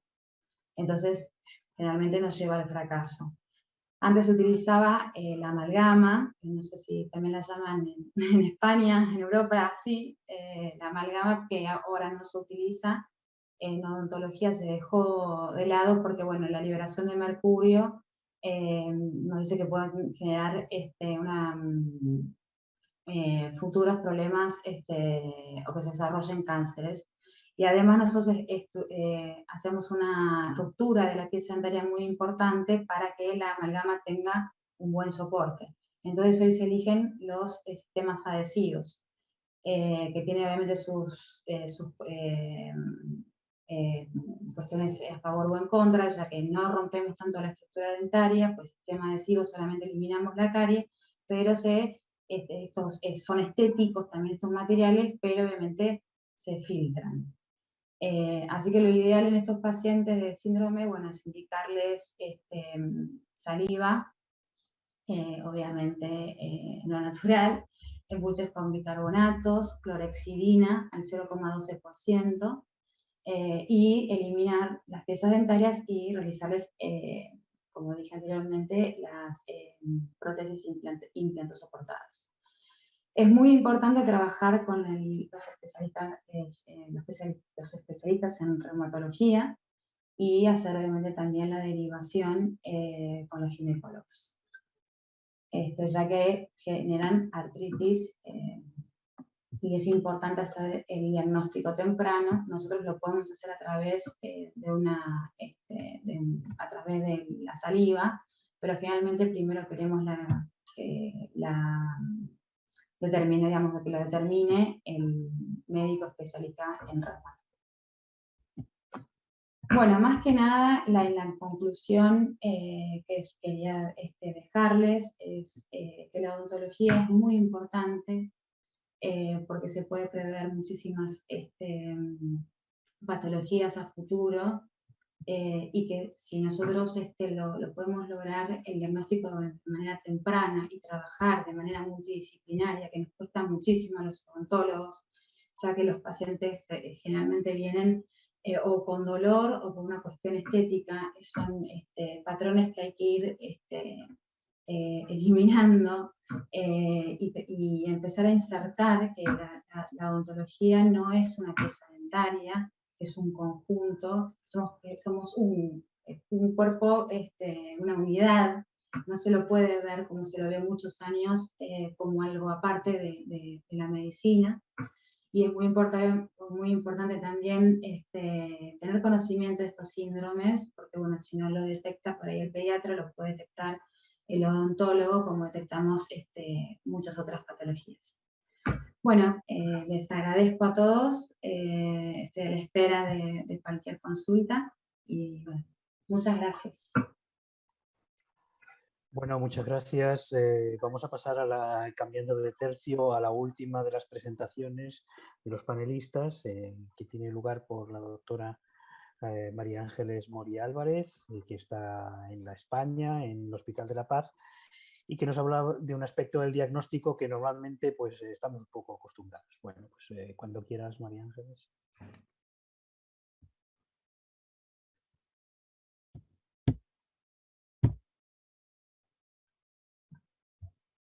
Mi audio quería sacar.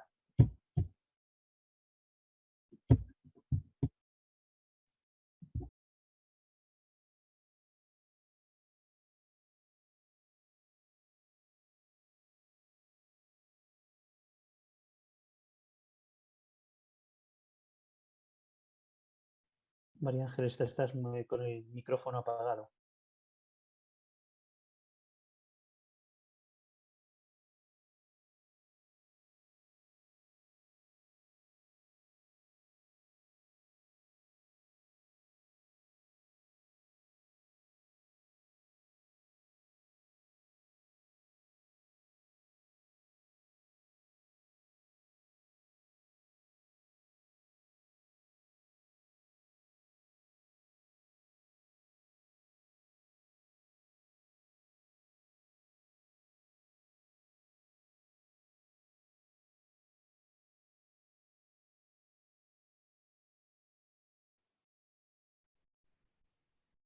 Hola. Sí, lo que pasa que no, no puedo abrir. A ver.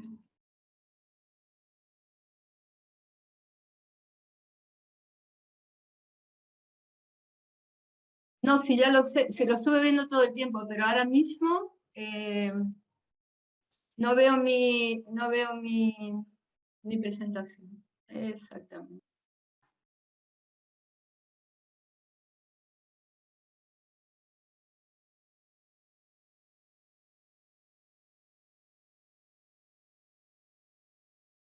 ¿Se ve? La tengo abierta, a ver.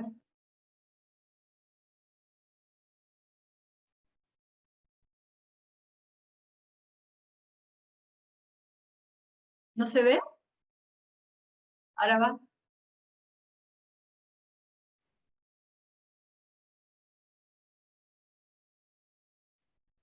¿Ahora? ¿Se ve? Vale. Bueno, pues disculpar por este pequeño inconveniente. Bueno, mi nombre es María Ángeles Mori, trabajo en el Hospital de La Paz. Empecé mi formación en genética, específicamente en citogenética en Buenos Aires, la antigua Fundación de Genética Humana, y la vida me llevó a terminar en Madrid, y hace un montón de años que trabajo allí. Os voy a hablar pues de un aspecto. Estoy escuchando a alguien de fondo, no sé quién es. Bueno, vamos a hablar del cuidado de CNVs en estudios prenatales invasivos. Bueno, haciendo un poco de historia, como todos sabemos, el establecimiento del número de cromosomas humanos llevado a cabo por Zio y Levan en el año 1956 inició de alguna manera la citogenética humana y su aplicación como herramienta para intentar establecer una relación fenotipo-genotipo. Esto llevó a que unos 3 años después, Lejeune y colaboradores asociaran un fenotipo muy concreto que había sido descrito unos 100 años antes por John Down con la existencia de una trisomía del cromosoma 21. Aunque ya en el 1952 se realizó la primera amniocentesis con fines diagnósticos, específicamente era una eritroblastosis fetal, no fue hasta mediados de los años 60 cuando se realizaron los primeros cariotipos fetales, lo que obviamente llevó a que unos años más tarde se pudiera diagnosticar la primera anomalía cromosómica en un feto, que era completamente una translocación robertsoniana materna. Bueno, ¿para qué se ofrece el diagnóstico prenatal? Principalmente para determinar la presencia o ausencia de una condición patológica en el feto, con el objetivo de proveer test diagnósticos para enfermedades que van a permitir a las familias tomar decisiones informadas de acuerdo a sus necesidades individuales, a sus valores, y tenemos que asistirlos en el manejo de los resultados que revelen esas pruebas.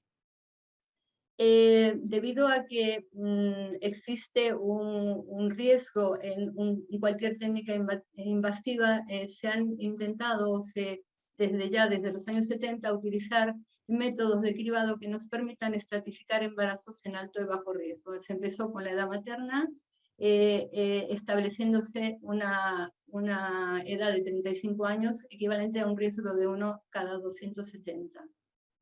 Posteriormente se pasó a cribados bioquímicos en segundo trimestre, que eran, actualmente, desde hace ya bastantes años, se usa principalmente a nivel internacional un screening combinado de primer trimestre en el cual se tienen en cuenta datos demográficos, determinaciones bioquímicas y la medida de translucencia nucal a las 12 semanas de gestación.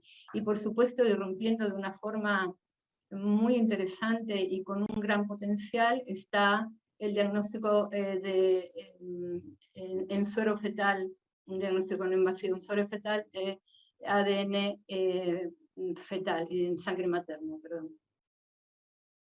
Bueno, las indicaciones son bastante generales, es la materna, por supuesto, o riesgos combinados altos, y en cualquier caso que el feto presente cualquier tipo de anomalía estructural, o que parejas abortadoras a repetición, o padres que sean portadores de alguna translocación o inversión equilibrada, o que hayan tenido algún hijo con algún tipo de problemas genéticos, una cromosomopatía o algún tipo de malformación. Pues, ¿qué pasa cuando uno está ante un embarazo de alto riesgo? Pues hasta hace poco y todavía en muchos lados se ofrece, dependiendo de los laboratorios, o mínimamente el cariotipo, considerado hasta hace relativamente poco como una prueba gold estándar, porque es verdad que es la única prueba disponible bastante universalmente y fácilmente que permite un análisis global de todo el genoma humano. Pero tiene sus inconvenientes, que son el nivel de resolución. Es muy difícil detectar alteraciones que sean menores a 5 megabases, ¿vale? Además, el tiempo de respuesta es largo, cosa que en el prenatal puede ser una situación bastante crítica en determinados momentos, y requiere de un personal bastante entrenado para poder interpretar los resultados. Bueno, como todo, el diagnóstico genético prenatal va unido de los desarrollos tecnológicos. Un poco ya nos habló Julián de esto. A medida que la tecnología nos permitió o fue permitiendo un acceso mejor y más seguro al feto y a su entorno, y que las tecnologías nos permitieron cada vez más disponer de técnicas que aportara mayor resolución, pues ha mejorado enormemente el diagnóstico prenatal, o lo que podemos ofertar a las gestantes. Debido a las limitaciones que ya hablamos que tiene el cariotipo, hace ya bastantes años fueron surgiendo otras técnicas complementarias que permitían en determinadas situaciones, quiere decir que son técnicas que van dirigidas, debemos sospechar algo como para poder utilizarlas, o sea que son siempre técnicas complementarias, hasta que surgió hace unos años, ya bastantes por cierto, los microarrays. Estos microarrays lo que van a permitir es realizar, al igual que el cariotipo, un screening de todo el genoma, pero una resolución muchísimo mayor. Bueno, si tenemos en cuenta, ya se ha hablado de malformaciones aquí, que son la principal causa de mortalidad y morbilidad en los recién nacidos, y que más o menos entre el 10 y el 15% de los que nacen muertos, o aquellos niños que nacen vivos pero presentan una anomalía cromosómica, que está justificando ese fenotipo, ¿no? Y en cuanto a los embarazos, pues va a depender del tipo de anomalías que se vean ecográficamente. Cuando hay más de una, es más probable que ese feto sea portador de una anomalía cromosómica.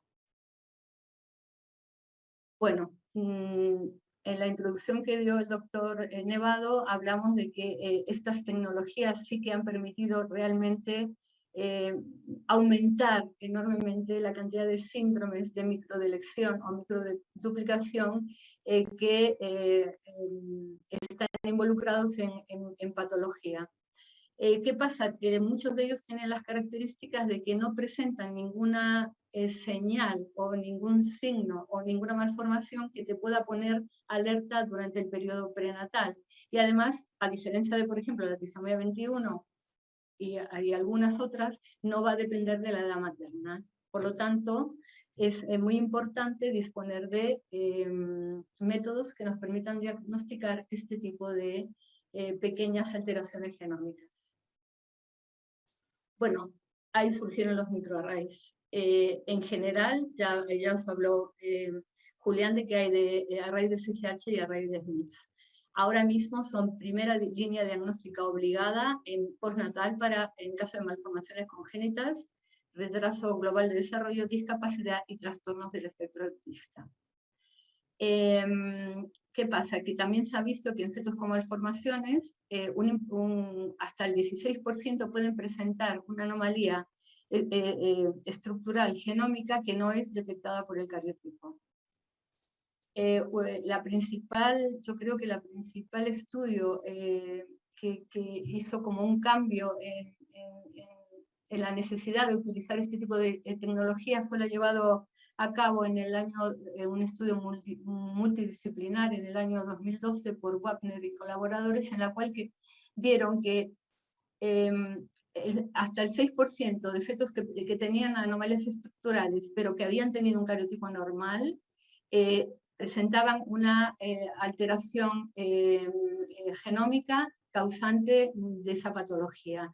Y en embarazos que a priori eran considerados de bajo riesgo, puesto que no se detectaba ningún tipo de alteración fetal, el 1,6% también presentaba ese tipo de alteraciones. Bueno, esto, y siguen saliendo multitud de estudios en los cuales ya no hay cuestionamiento a este tema, no solamente generales, sino también dirigidas. Y no importa el tipo de malformación que se estudie, siempre se obtiene un rendimiento diagnóstico mucho mayor con el array que utilizando exclusivamente el cariotipo.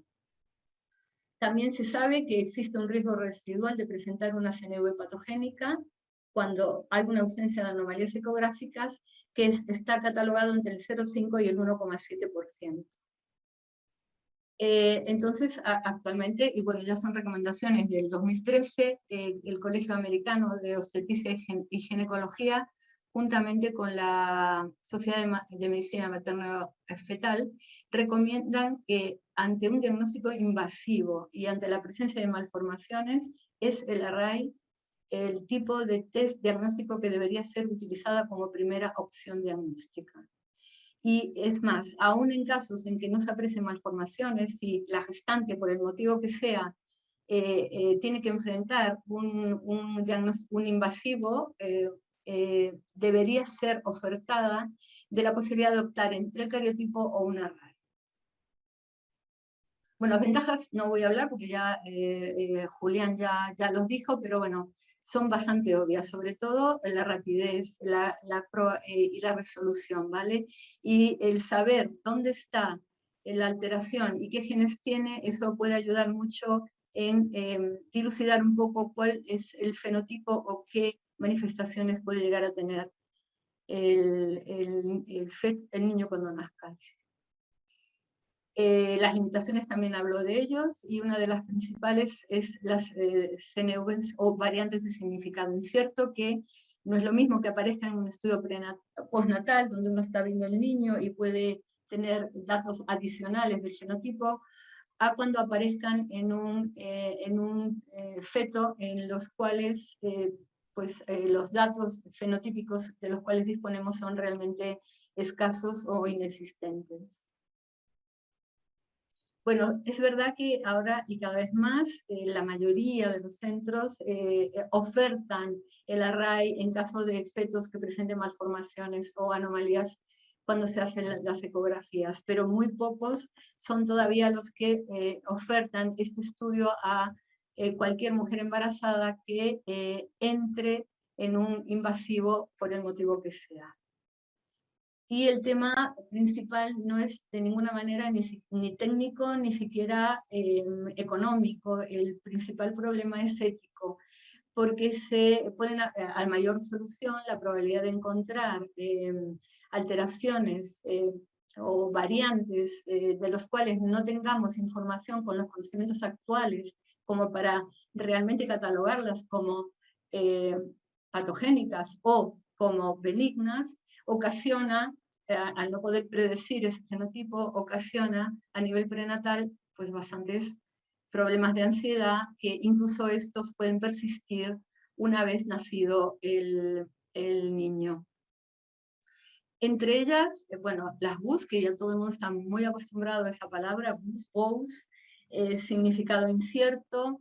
¿Qué pasa? Estas pueden tener una expresión clínica variable, una penitencia incompleta, son alteraciones raras que no han sido descritas y por lo tanto no podemos sacar o extraer una información de lo que puede pasar cuando ya se encuentran con un cambio de dosis. Y unas muy importantes que aparecen muy frecuentemente son las CNVs en dosis de susceptibilidad o predisposición a determinadas enfermedades que se van a manifestar en la edad pediátrica.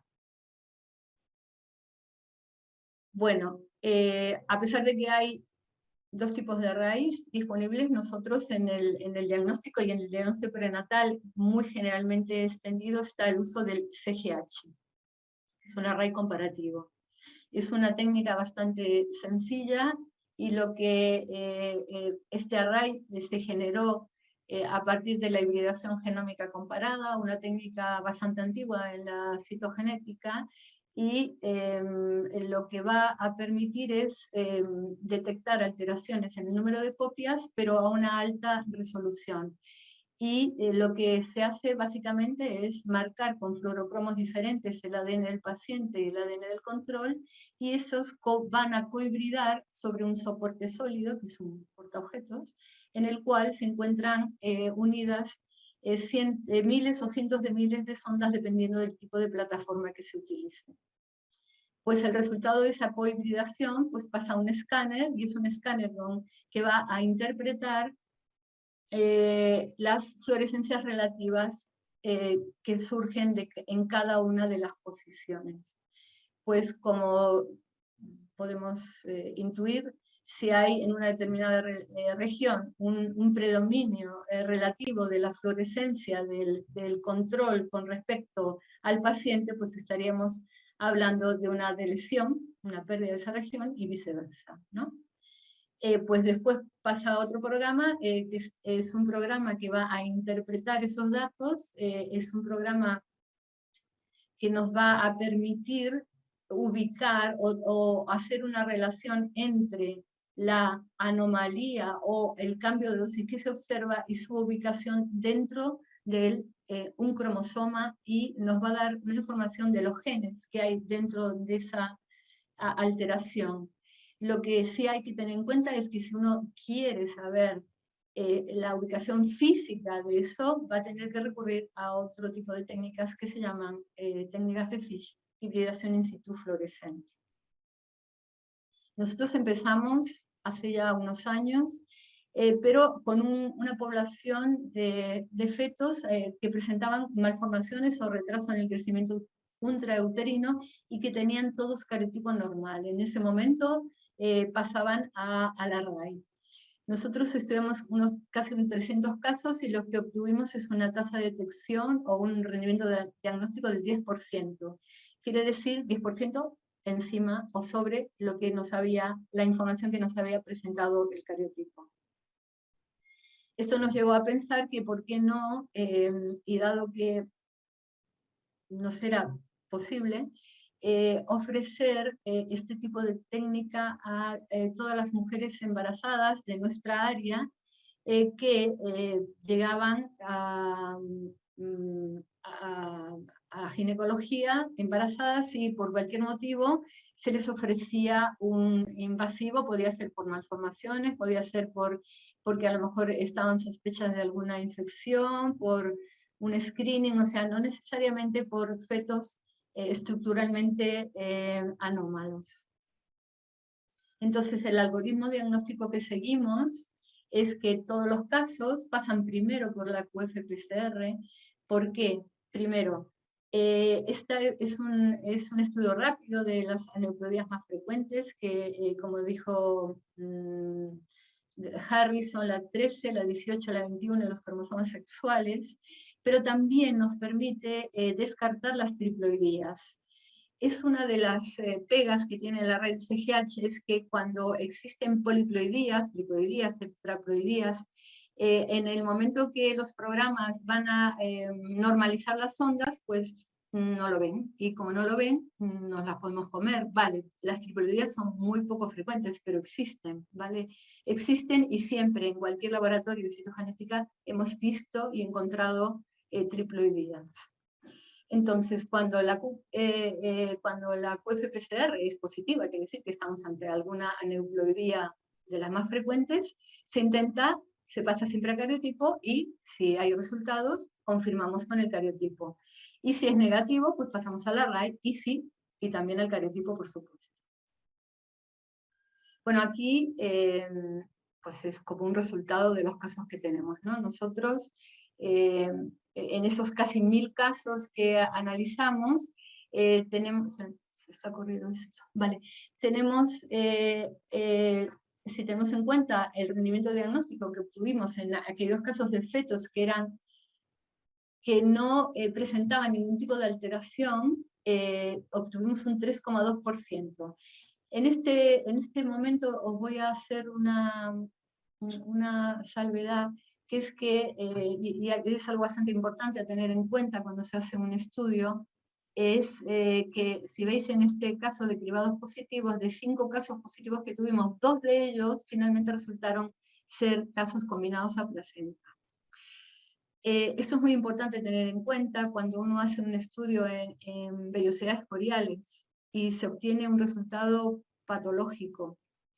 Y ese resultado patológico, por ejemplo, aparece en un feto que no ha dado ningún signo de tener ningún tipo de problemas o malformaciones, o cuando el fenotipo que manifiesta el feto no está explicado por eso que uno encontró, es obligatorio y no solo necesario, sino recurrir a a un segundo estudio, en este caso el líquido amniótico, ¿vale? Y lo que nos pasó en este caso es que tuvimos 2, de los 5, 2, no pudimos confirmar por un estudio posterior en líquido y los definimos como confinados a placenta y efectivamente cuando los niños nacieron eran sanos y no hubo ningún problema con ellos. Si tenemos en cuenta qué rendimiento diagnóstico obtuvimos en casi estos 1000 estudios en fetos que sí presentaban alteraciones en distintos órganos y en polimalformados, que en realidad consideramos aquellos que tenían 2 o más malformaciones conjuntas, pues tuvimos un rendimiento de un 5,4%. Y los que sin duda dieron mayor rendimiento diagnóstico son las cardiopatías y los fetos que presentaban más de una malformación, donde el rendimiento estuvo alrededor de un poquito más del 10, entre el 10 y el 11%. Bueno, aquí está un poco como un resumen, ¿no?, de lo que vimos. Sí que vimos aneuploidías, algunas por supuesto las pudimos confirmar posteriormente cuando hicimos el cariotipo y otras no, porque a veces cuando uno hace cultivos de vellosidades coriales, pues no siempre tenemos éxito en obtener suficiente número de células como para poder analizarlos, y tuvimos aneuploidías parciales y sobre todo tuvimos 12 casos de variantes en esos locis de susceptibilidad que son un poco controversiales. Hay bastante controversia si deben ser o no informados en el caso del diagnóstico prenatal. Aquí están. Estos son algunas de las regiones ubicadas en diferentes cromosomas que están enriquecidas en este tipo de CNVs, ¿no? Entonces, bueno, un poco lo que había dicho, son bastante conflictivas porque se presentan, aparecen en población sana y también aparecen en población afecta, pero en esta población están estadísticamente enriquecidas. Entonces, bueno, es muy difícil, incluso aunque sean heredadas, predecir o decirles con seguridad, obviamente no, qué puede pasar con un feto que porte esa alteración, a no ser que sea algunas que sí que se asocian a pues, alguna cardiopatía o alguna cosa que uno podría entonces intentar en principio justificar o al menos decir que puede estar contribuyendo a que el feto esté presentando esa alteración. Nosotros encontramos prácticamente el mismo porcentaje de este tipo de CNVs, tanto en fetos, en el grupo de fetos que presentaban malformaciones o alteraciones ecográficas, alteraciones estructurales, o en fetos que eran fenotípicamente, por lo menos prenatalmente, normales. Después están estas otras que llamamos BOWS, variantes de significado incierto. Vamos a encontrarlas siempre, por más que usemos plataformas personalizadas. Eso es lo que está recomendado, por lo menos en muchos laboratorios, utilizar plataformas personalizadas en las cuales ya en el diseño se ha intentado evitar determinadas regiones que pueden ser conflictivas a la hora de interpretar y de dar esa información a los padres. Porque si no tenemos suficiente información, no vamos a poder decirles muchas cosas. Entonces, es muy importante que antes de que se haga un array, esa pareja o esa gestante asista a una consulta pretest en la cual se le informe de la posibilidad de encontrar este tipo de alteraciones, y si se las encuentra, también en una consulta post-test, darles esa información de la forma menos dirigida posible, menos paternalista, de tal manera de que estas personas puedan, estas gestantes, estas parejas, puedan tomar una decisión de una forma libre y autónoma. Existe bastante consenso en que sí hay que informarlas, porque uno de los 4 principios por los que se rige los trabajadores de la salud es la autonomía del paciente. Nosotros encontramos 1,4% de este tipo de casos. Ahora, y como último, y sobre todo para ver, puesto que estamos en un laboratorio donde somos muchas personas trabajando en diferentes aspectos, y porque yo soy citogenetista de origen, os voy a presentar un caso donde vamos a ver la importancia que hay en combinar diferentes técnicas para poder, en determinados casos, llegar a un diagnóstico certero que nos permita asesorar correctamente a las parejas. Pues mira, este era un caso de un feto de 20 semanas que presentó una cardiopatía bastante compleja, y que cuando le hicimos el array, pues presentó una lesión terminal en el cromosoma 8. Los padres, como en esa época nosotros estudiamos a los padres, dieron un array absolutamente normal, por lo tanto nosotros en principio consideramos a esta alteración como una alteración de novo, con padres normales. Pero lo que hacemos también es utilizar sondas para confirmar de alguna manera la alteración que hemos encontrado. Entonces usamos una sonda subtelomérica 8P, que es una verde, de color verde, ¿vale? Que se ve aquí. Pero siempre, o muchas veces cuando hacemos FIS, hacemos sondas controles. El control de esta sonda P estaba en el brazo largo del mismo cromosoma, que era roja. Entonces lo hicimos y efectivamente, rápidamente detectamos al cromosoma 8 al cual le faltaba el telómero P. Pero notamos una cosa diferente, y la cosa diferente era que en ese telómero aparecía una banda bastante oscura que nos recordó a que podía ser heterocromatina. Espero, porque no sé si no me va a dejar. Estoy conectada en remoto y no sé si me va a dejar. Entonces, como esto nos pareció que podía ser heterocromatina, utilizamos un kit de sondas que estaban hechas, creo que ahora mismo está descatalogado, un kit de sondas que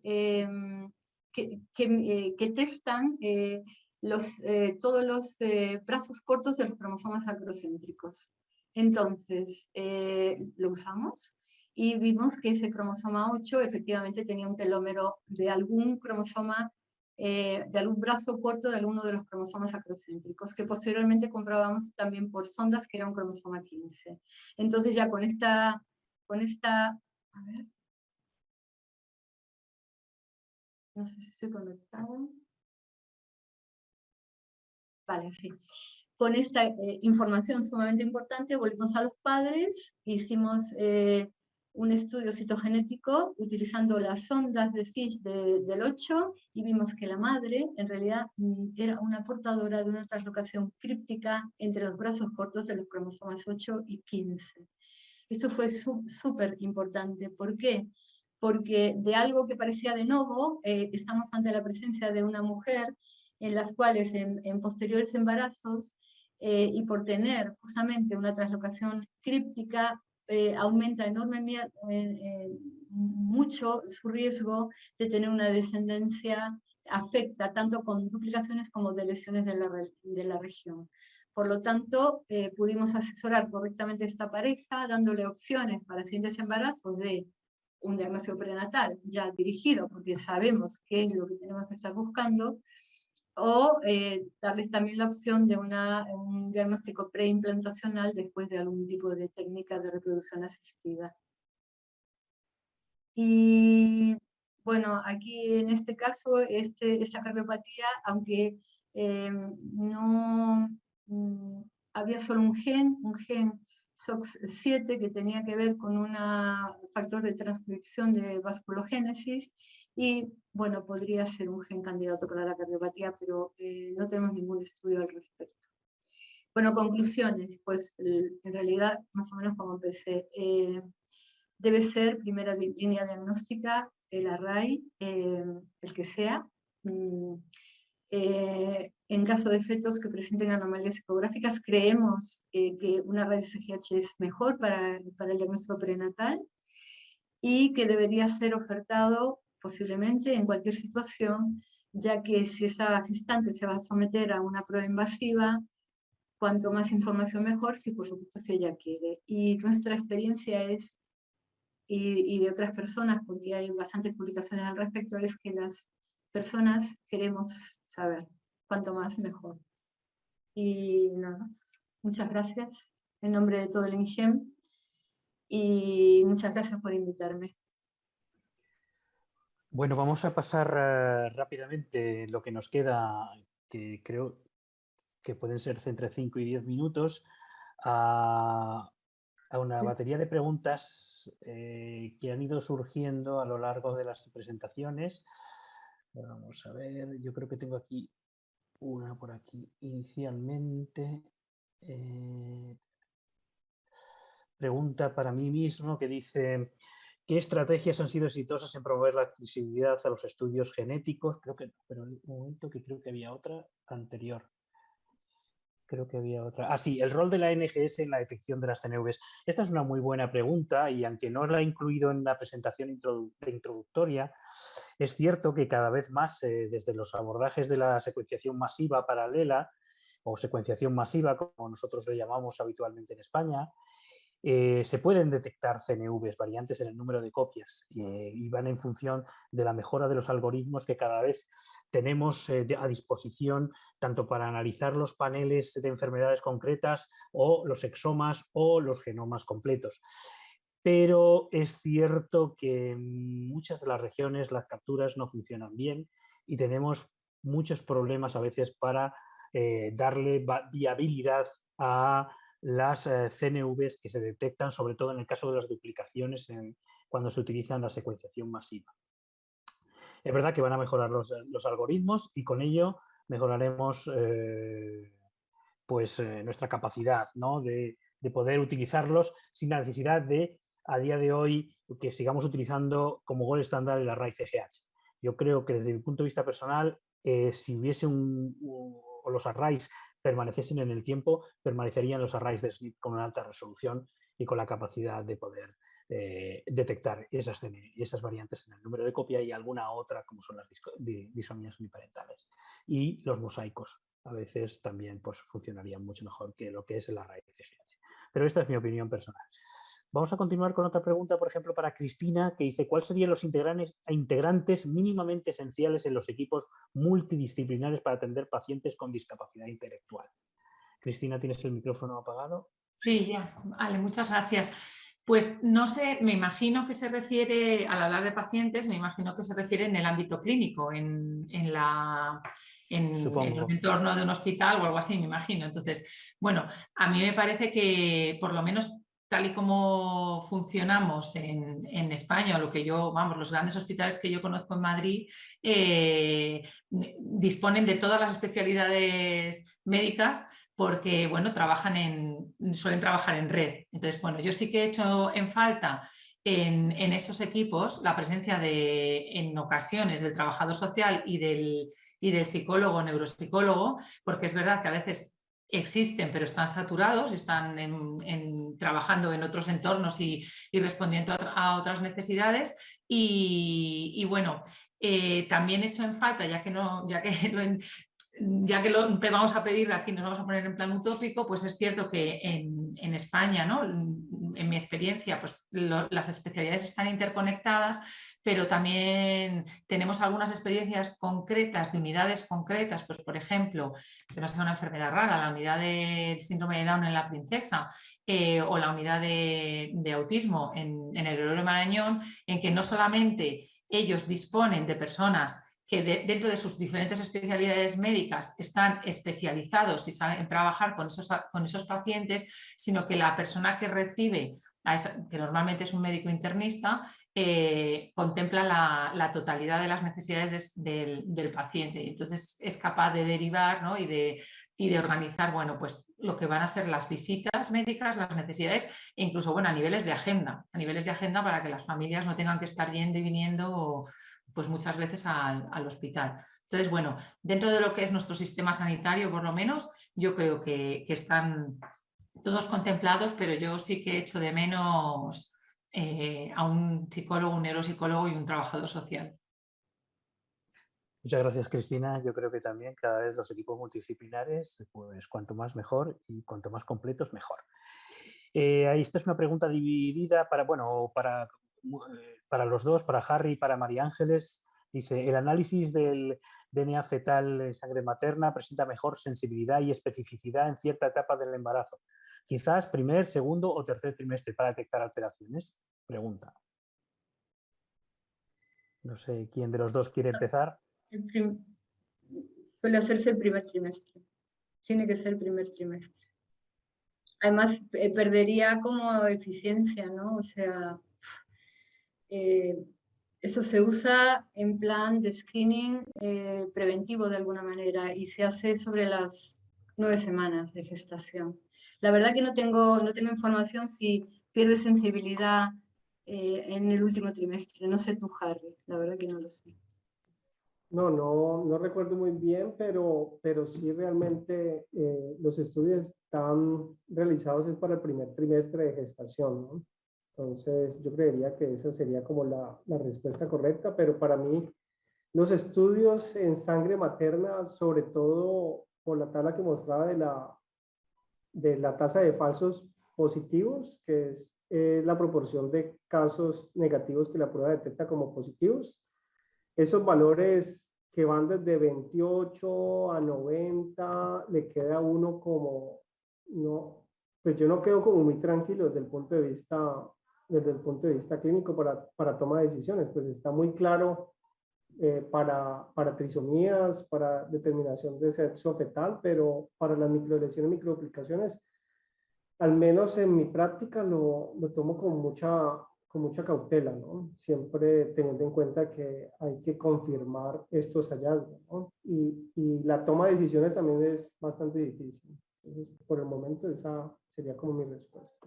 Sí, no hay que perder en cuenta esto último que dijo Harry, que son screening, siempre deben ser confirmados, aún en el caso de que prácticamente para trisomía 21 se puede considerar casi diagnóstico. Yo creo que nadie da el siguiente paso sin confirmarlo con alguna otra técnica, que puede ser una QFPCR perfectamente.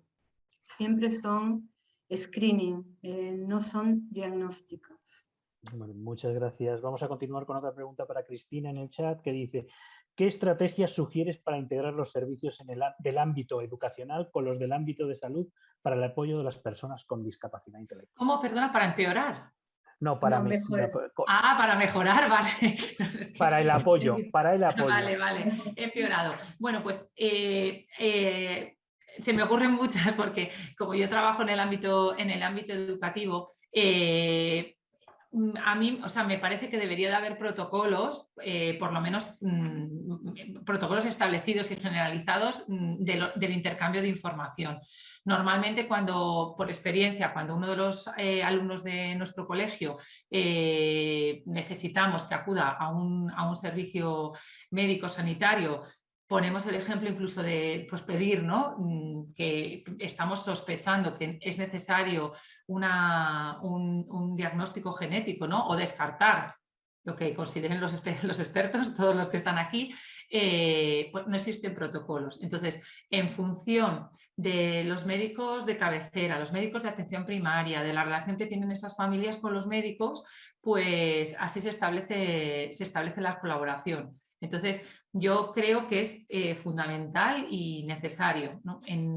Pertenecemos a dos ámbitos diferentes, pertenecemos al ámbito sanitario y al ámbito educativo y a veces coordinar estas dos cosas es bastante complicado, depende de la buena voluntad de las familias, ¿no? Pero para gestionar desde dietas alimenticias hasta medicaciones, todo este tipo de cosas, para nosotros, desde luego, desde nuestro ámbito de trabajo, sería fundamental esta coordinación y casi siempre depende de la buena voluntad. Entonces, para mí deberían existir protocolos que, bueno, luego los cumpliremos más o menos, pero bueno, que por lo menos sí que existieran esos cauces establecidos. Gracias, Cristina. Bueno, recordar que nos quedan muy pocos minutos y me agradecería que las respuestas fuesen lo más breves y concisas posibles. Yo tengo, bueno, una aquí también, y si no, para la doctora Uranga, en una escala de 0 a 10, ¿cómo ves actualmente el papel de los odontólogos en todos estos síndromes? Quiero decir, ¿estáis trabajando constantemente en colaboración con otros, con los pediatras? ¿Cómo ves? ¿Cómo clasificarías en esa escala? Para que la gente se haga una idea de cómo estamos actualmente. En Argentina, no así como escucho a Cristina, en España, cuesta muchísimo instalar desde nuestros servicios a los médicos, más que nada, que nos involucren en los tratamientos. Es muy difícil. De hecho, no contábamos solamente en el hospital de niños y en el hospital San Juan de Dios, que son dos hospitales muy importantes de la provincia de Buenos Aires. Había psicólogos solamente para aquellos pacientes internados para hacer un acompañamiento frente a la patología, ¿sí? No un acompañamiento, o sea, desde un ángulo más interdisciplinario. Las interconsultas en el Hospital San Juan de Dios se generan más desde odontología que desde los médicos. También es una gran falla que tenemos con los ginecólogos y obstetras, hija de ginecólogo y obstetra y hermana de ginecólogo y obstetra, por ejemplo, con el parto prematuro. Yo publiqué un póster en otro congreso de genética acá en Argentina, donde ya está íntimamente relacionado que las bacterias de la boca sí generan activación de factores inflamatorios, donde activan la oxitocina y se genera el parto prematuro. Y es muy difícil que los médicos, nos cuesta mucho que los médicos nos deriven, ¿sí? Para consultas durante el embarazo, o aquella mujer que va a buscar un niño, y en el resto de los síndromes se vincula muy poco al odontólogo. Por eso me parece sumamente importante y les agradezco que me hayan invitado para dar visualización al tema de la odontología. Hay muchas más... como algo con más, sí. digamos, desgraciadamente paciente. tenemos que cerrar.